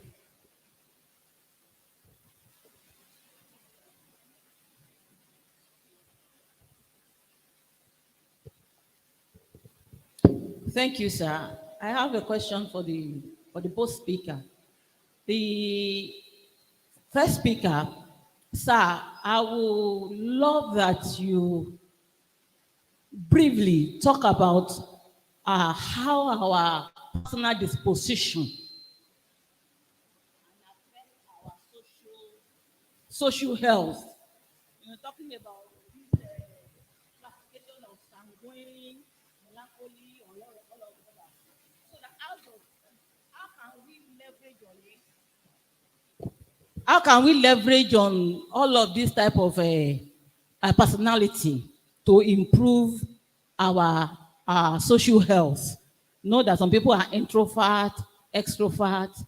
How can we navigate between the two and have a very good social health? Then second one is I think somebody have already raised the issue. In marital choice, there is still this part of blood group, negative blood group and positive blood group, and it's affecting people. I see people who are suffering miscarriages because of issue. I know there is a medical solution. Can you please talk about that? Thank you. Do we have any more questions? Okay, let me give the microphone to our guest speakers to do justice to the questions.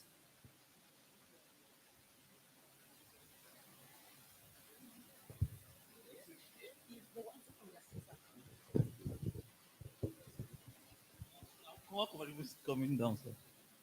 Yeah, thank you very much. I'm actually very, very surprised by the level of engagement and the questions that were asked. And like I said, in my own generation, when you ask questions, people assume that you are weak or you are dull.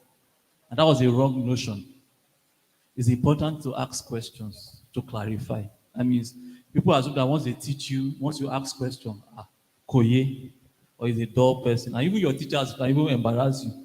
When you say, does anybody have questions? Is there any question? That means they're saying, don't ask questions. Yeah.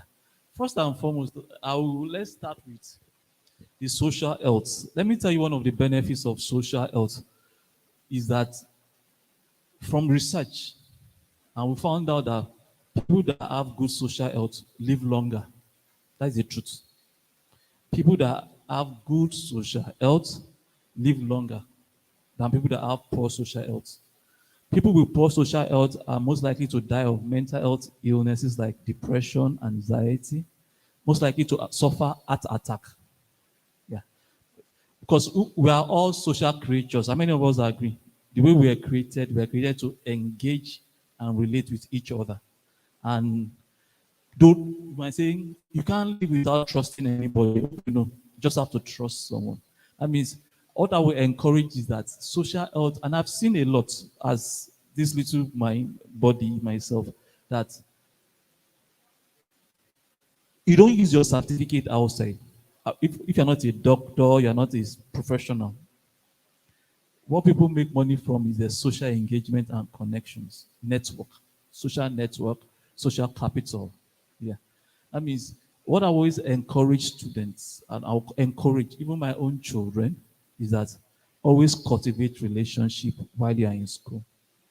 And cultivate means that you have to invest in it. Invest, yes. When someone's birthday, you give them a gift or send a message at least. If they are going through tough times, be there for them. However, when we do that, we must also not remember, I always say there are 4 things in any relationship. 4 things as individuals that we must learn in every relationship. The first is a privilege, a right, obligations, and duties. Anytime you see conflict, even between husband and wife, a boss and a subordinate, a brother and a sister, a colleague at work, is when there's a misplacement of what is a privilege, the other person sees it as a right. Hope you know. Yeah. If it's a privilege is something that I do for you, it's not compulsory I do it. It's from the goodness of my heart I do it. A right is something I must do for you. You demand it. But when you see people have problems in relationship, is when they see a privilege, what you can do for them without them asking as a right. There will always be conflicts, even between husband and wife or brothers and sisters. That means as you cultivate your relationship, it's important to make it clear. What are the privileges that you expect from someone, and what are the rights that you expect from someone? That's the truth. Greeting you might just be a right. It's a privilege. But doing you good in a relationship is a right, because you must be mutually beneficial to each other. Of course, we're in a generation that is always transactional. People now do things because of what they want to gain. That means the likelihood that you'll be used when you're trying to cultivate a relationship will be difficult. But are there ways we can improve our social health for the students particularly? Is yourself, your association, and the school. According to say it, yourself, you be friendly. Smile. If you squeeze your face all the time, you assume that you have all the problem. But we know that problem not they finish, Abby. But if you smile, it attracts the other person. He wants to converse with you, wants to engage with you. Then the student association should organize social activities. It's not about book, competition, quiz. No. You can read your book, you can have your quiz, but organize social engagements. Go for excursions, go for vacations, discuss, games night. I mean, play Ludo game, play chess. Then in that process, everybody will lower their guard. I'm going to discuss. I now find that I find this person interesting. We have common interests. I can build up relationship. And the school can also contribute also. As I came, I saw some sporting activities, a good stadium. I mean, there should be a sporting day every week. Maybe every evening, go out, engage in sporting activities. In that process, you are building a social health of your student because it's important. It's important for them to know each other. It's important for them to know who is not who. So in the years to come, someone will not claim that he went to this school and he didn't go to this school. Hope you know. Yeah, that means it's important. Then for addiction, yes. Addiction, like I will say that there's some, we say that there are lots of drugs that you can get addicted to. But there are certain drugs I will always beg and appeal. Don't ever try. It's important. If there's one place that this added that prevention is better than cure, is in the field of addiction science. I'm sorry to say, the success rate from once you become addicted to get you off is not up to 30%. That's the truth. That you started and you're addicted to it, to get you off it, the success rate is not too encouraging. That is the truth. That means if there's a field where prevention is far better than cure, is addiction. Things that you should not even ever go near. Heroin. No matter what it is. I can bet once you take heroin for the first time, I can bet that you will not stop. That means don't ever go near heroin. But let me now list drugs that people get addicted to. For example, in the northern parts, people sniff away or petrol. It's called volatile solvent. You see young people gather around the car, open the fuel place, and start sniffing it. Or they go around the soccer way, the sewage, and put it and sniff it. They do that in group and gets them high. That is volatile solvent. things that people get addicted with, caffeine. I'm sorry, people that take coffee, you just find out that without taking coffee, you can't do without it. Okay, alcohol, tobacco, cannabis, cocaine, heroin, then things like NMDA and all those things, people can easily get addicted to it. But one of the things I will always advise is that seek help. The only way you can stop addiction is to seek help. And seeking help is, I don't know, but in some years back, I had some issues with some universities, and that is the truth. Then I was assisting in my voluntary time to do some volunteering work in a rehabilitation center where almost all the private universities in the country send their students to. Once they test you for drug and it's positive, you are out. Yeah. And I found it wrong. It's not the best. Let's give them a second chance. Everybody deserves what? A second chance. But also, when I now interrogated some of the schools, what I discovered was that the way at which the hostels are being organized created like an exchange program. That means in a hostel where you put a 400, 300, 200, 100 level in the same room, there's always a power play. That means if the 400 level student is into drugs, I can bet you that within 2 or 3 weeks of the 100 level in that hostel, they will start taking such things. That means what I encourage was that you put all 100 level students together. Let them, the power play there is the same. There's no seniority, there's no bullying. Everybody relates to themselves as colleagues. Then when they now graduate, they now understand the system better. Can now put 2, 3, or 400 level together. Also, people should be encouraged to speak out. And this is one of the things, even I still practice in my own house with my children. There was a time I bought remote control like 4 times in a month. Explorer remote control. And you know, if it's a normal DSTV, you can easily walk to a shop and buy it. But for Explorer, you have to go to this DSTV shop or order it online. And it got to a time I called, and I have all boys, and I told them, I will never take "it's not me" in this house. That something got spoiled, and everybody saying, "It's not me, it's not me," does not change that it got spoiled. That means what you must encourage is to encourage people to speak out in your hostel. They might call you all sorts of names, but in the overall interest, the person that you rat out will appreciate you. I was using with someone when I was coming, the person that brought me, I was telling him that I had a colleague that failed 100 level medicine, and he stayed with us from 100 level to 600 level, not going home, and he was collecting money from his parents every day. He would wear what coats like clinicals and go with us. It was on the day of induction that some of us got angry and said, no, this play has gone too far. And we had to call his parents and explain that this boy has stopped being a student in 100 level. And the father would have appreciated us if we had told him 5 years earlier. That's the truth. You owe your colleagues, your roommates, you owe them a duty. It's not a privilege any longer. You owe them a duty to turn out well. I mean, if you feel that they're not doing the right thing, you can easily let the authorities or their parents know that it seems that Mr. A has stopped going for lectures. It seems that Mr. A is using one drug or the other. Because if you let it go by, 2 things can happen. Mr. A can develop a mental illness from it, can even develop a physical complication. And Mr. A, after like 3 years, will look back and wish someone else has helped him. I mean, this is my own word of encouragement to us that in situations where we find ourselves or we notice that our colleague, our friend, our brother or sister is going towards the wrong path, if we can't challenge them, we can please help them get help. And lastly, energy drinks are addictive, and that is the truth. Energy drinks can put you at the risk of developing a cardiac issue, and that is the truth.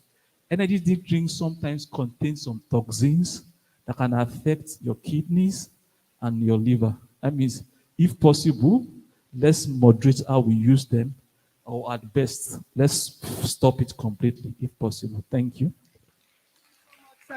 Please, let's appreciate the first speaker for today for doing justice to our questions. So without wasting much of our time, we want to call on the second speaker to respond to the various questions. And as he comes forward, let me quickly add this to his list of questions. Somebody wants to know if blood group can select food, those that have peculiar blood group, if they have a peculiar kind of food they are meant to be eating. Thank you, sir. Thank you, sir. Thank you very much, man. Thank you very much, my captivating audience. I was quite glad that a lot of questions had come my way. That means you were paying attention. I pleaded that you should please, even if you are not listening, pretend to be listening, and I'm glad that you actually did listen. I will start from the last question. Said that are there some type of foods some blood groups should be eating? If you notice, I didn't dwell on blood groups that much in my presentation. The topic was genotype, and I only touched on blood group because blood group in itself is another topic entirely. Maybe another platform. I'm invited again. I can dwell much more on that. But just in summary, in the program, you could see some of the blood groups there. Blood group system is usually the ABO system. That means blood group A, B, or O, or the various combinations therefrom. So in that wise, you have possibilities of, I think, 4 blood groups. Then if you are looking at the rhesus factor consideration, 8 blood groups.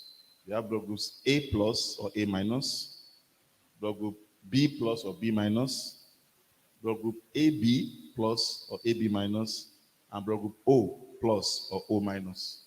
Those are the possible blood groups. Now, genotype is another thing entirely. That one is looking at the genetic component, but blood group is just the phenotype. Now, in blood group, it's also important, but the implications for blood group are some of the questions I will go into. There's implication for knowing compatibility, especially when you want to donate blood. It's that blood donation factor that blood group is important. Okay? And nature has done it such that the ones who are donors, who are givers, they are the most in number.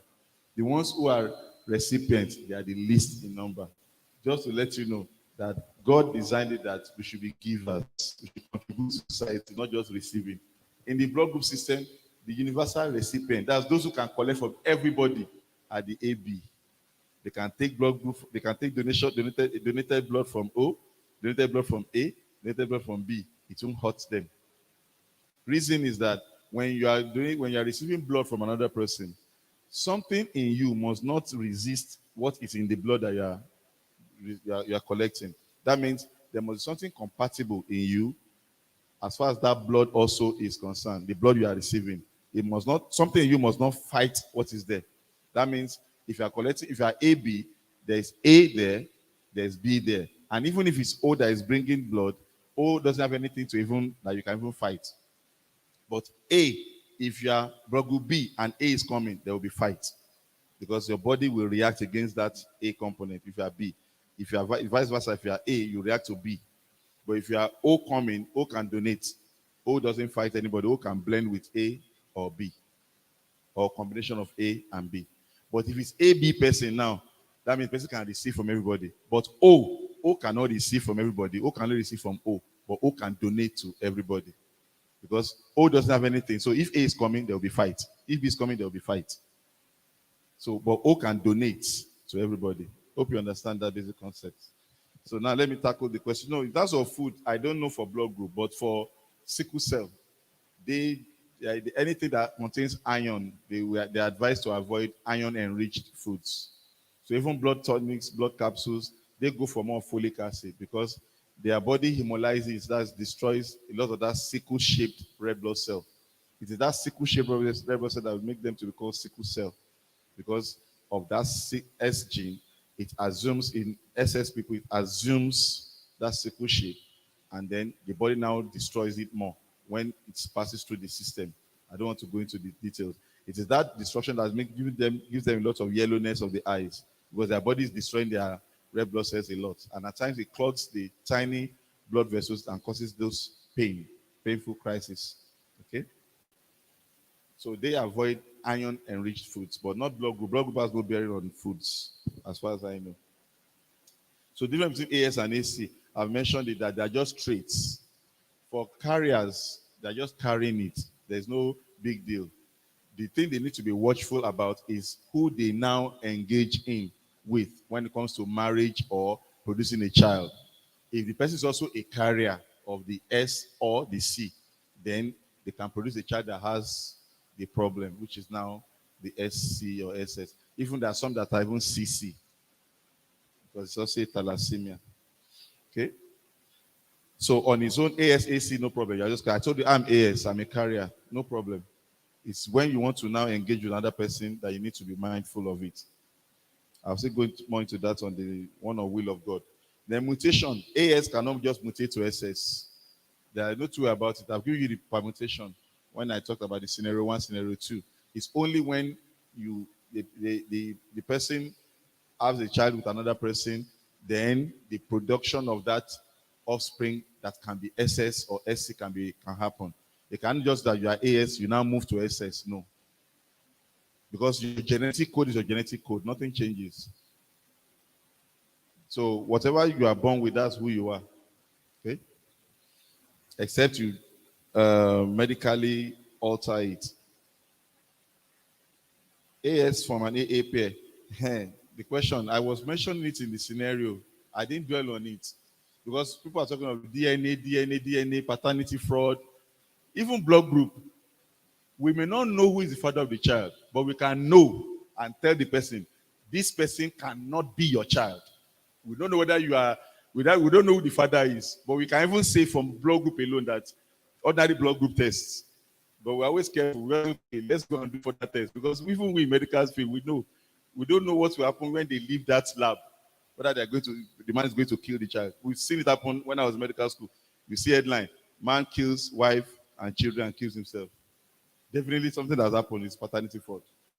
The man just feels that his life is finished. He has wasted his 25 years training a child that is not his, and blah, blah, blah. So therefore, well, it's time to end it all.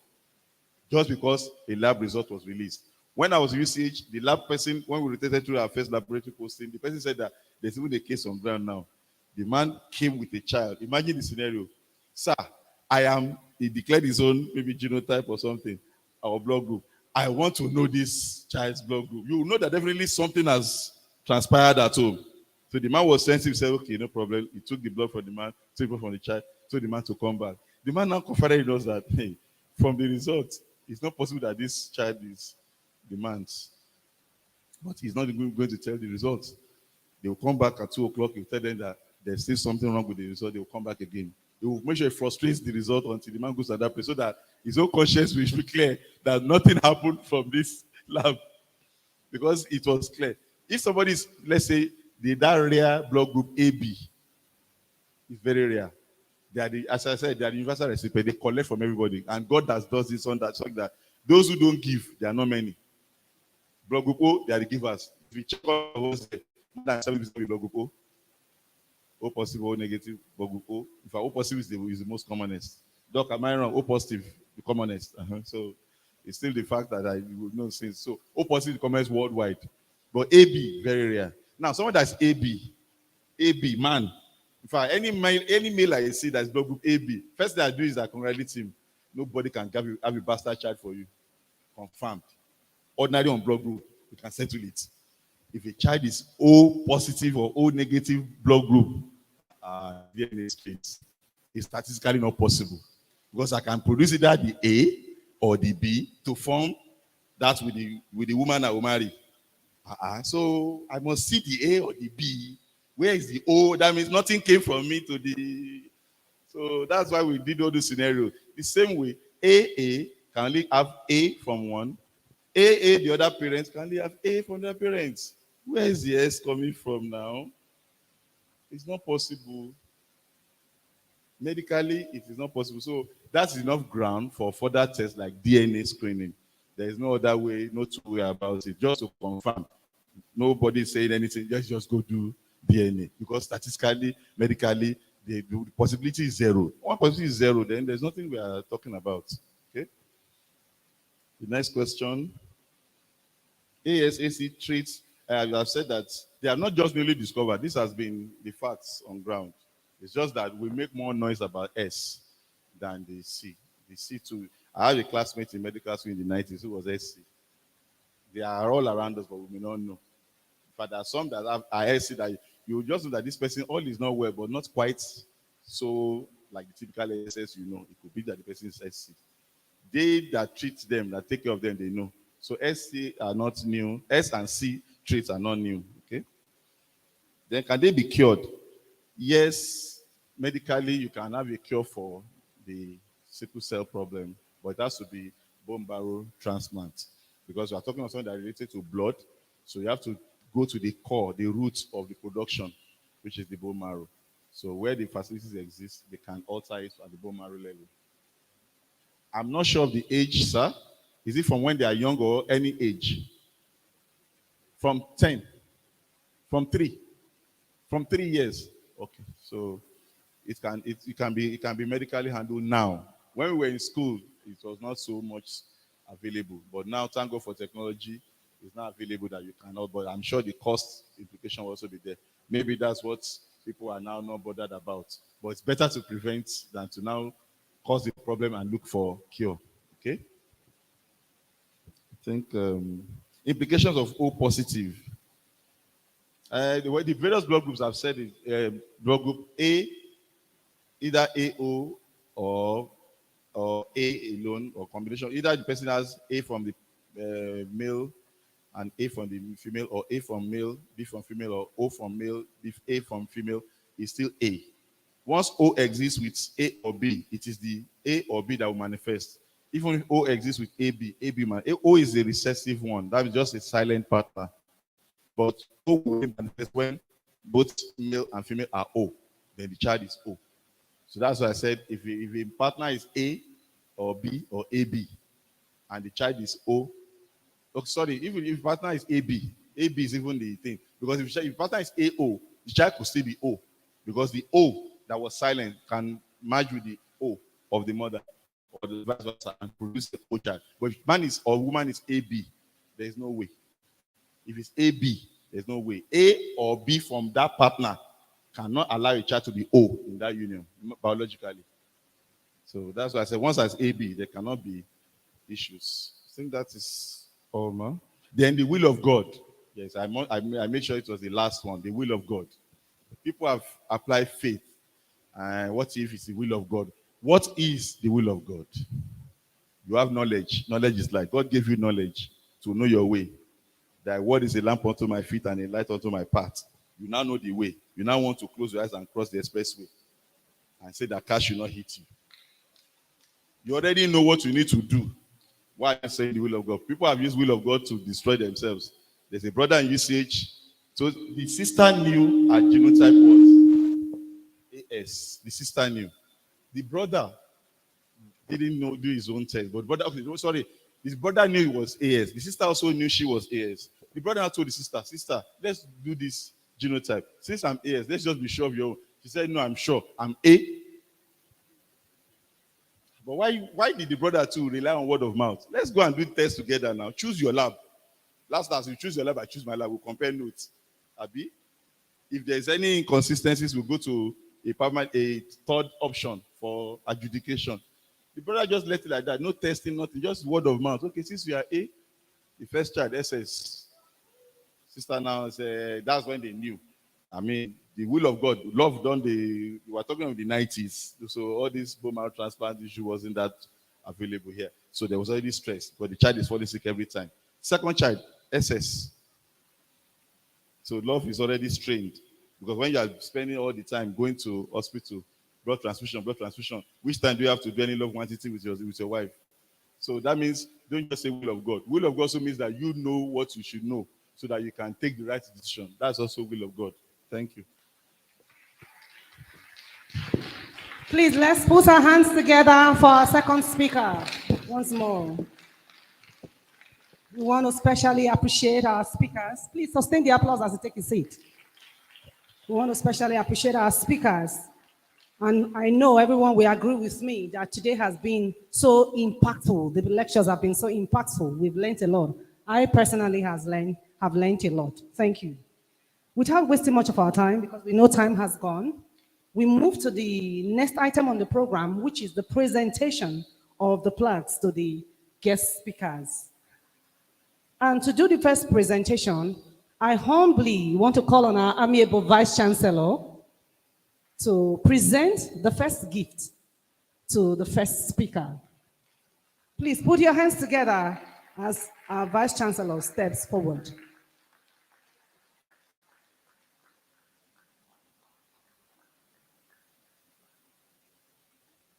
Vice Chancellor, sir, thank you.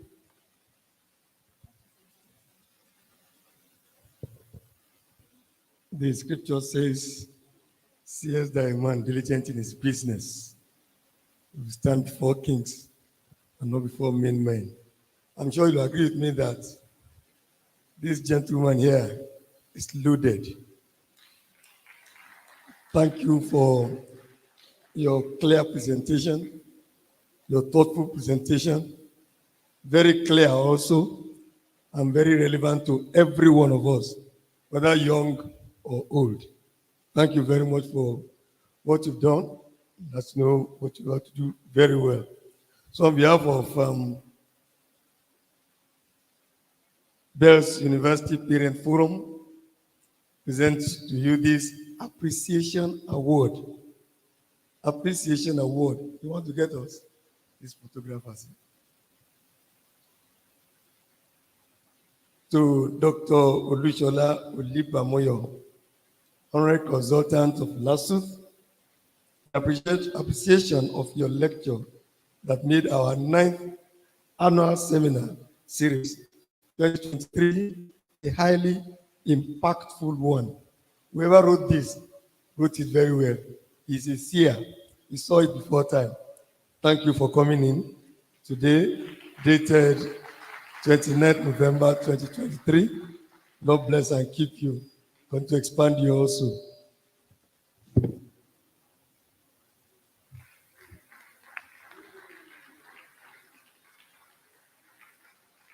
Thank you, sir. Please, let's put our hands together for our Vice Chancellor.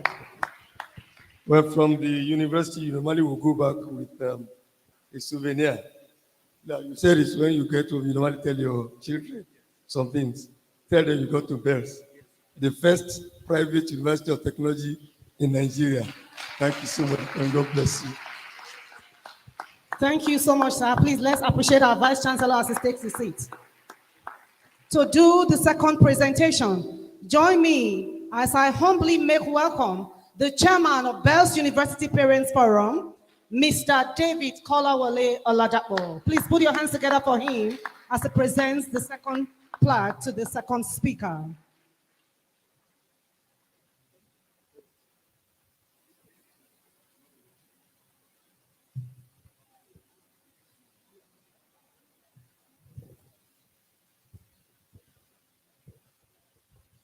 Vice Chancellor, sir. Good evening, ladies and gentlemen. Our children, I hope you are in constant touch with our brothers, fathers, and mothers, that they probably on YouTube trying to see with us what we've been doing. These are part of the things we enjoying at Bells University. I really appreciate the two gentlemen that came today. Doctor, I believe we have all learned a lot from them, haven't we? Thank you so much. We don't know where to start to say thank you, but we appreciate you for the knowledge you have tried to pass on to us, that health is wealth. And again, for the future, don't you think we have learned a lot? Now, picking a partner, girls, boys, picking a partner, haven't we learned something on the way forward? Right. You say love is blind. Love is no more blind, though. Because if you have to continue to go to the hospital, you will forget this child, this love. Please, let's try to avoid it. All right? Thank you all for coming. We appreciate you, Doctor. We really appreciate you. On behalf of our Parents Forum, we are presenting you this token as a presentation.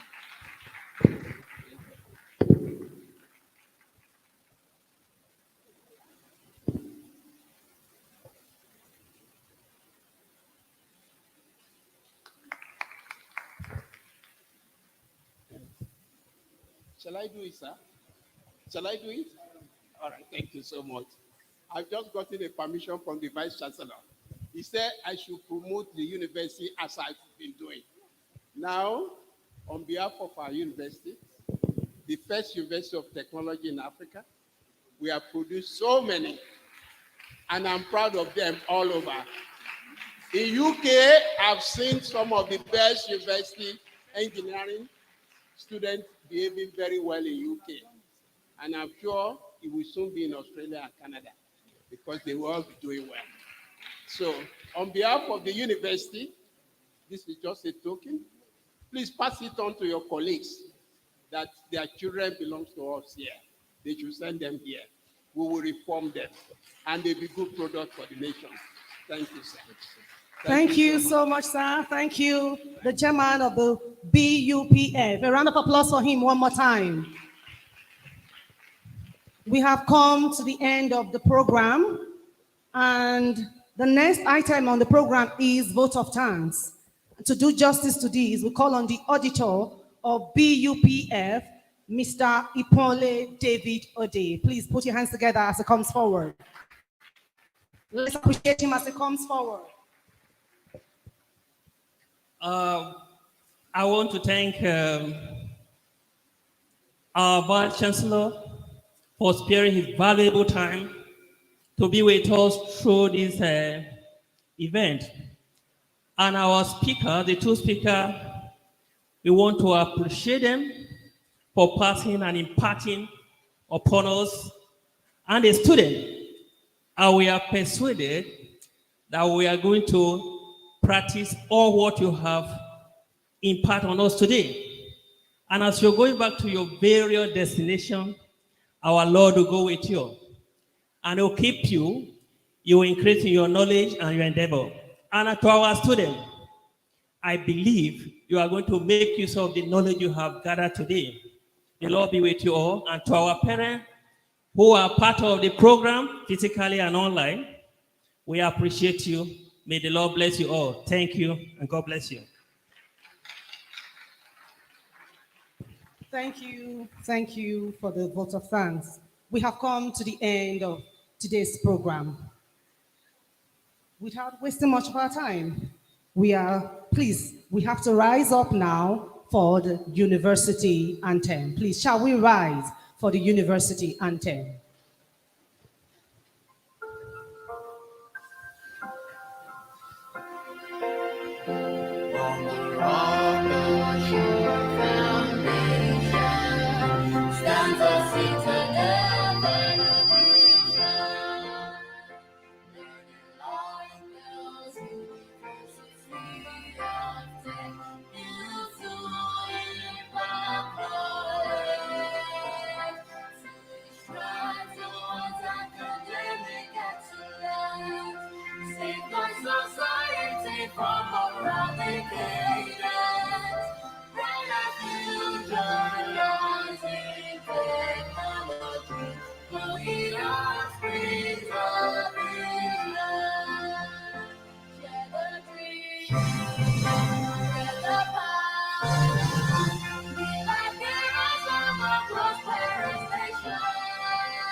everyone. Shall we remain standing as members of the high table march out? Please remain standing. Remain where you are till members of the high table march out.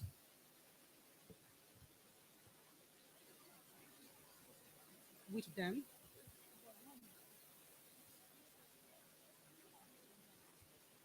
Please remain standing as they file out.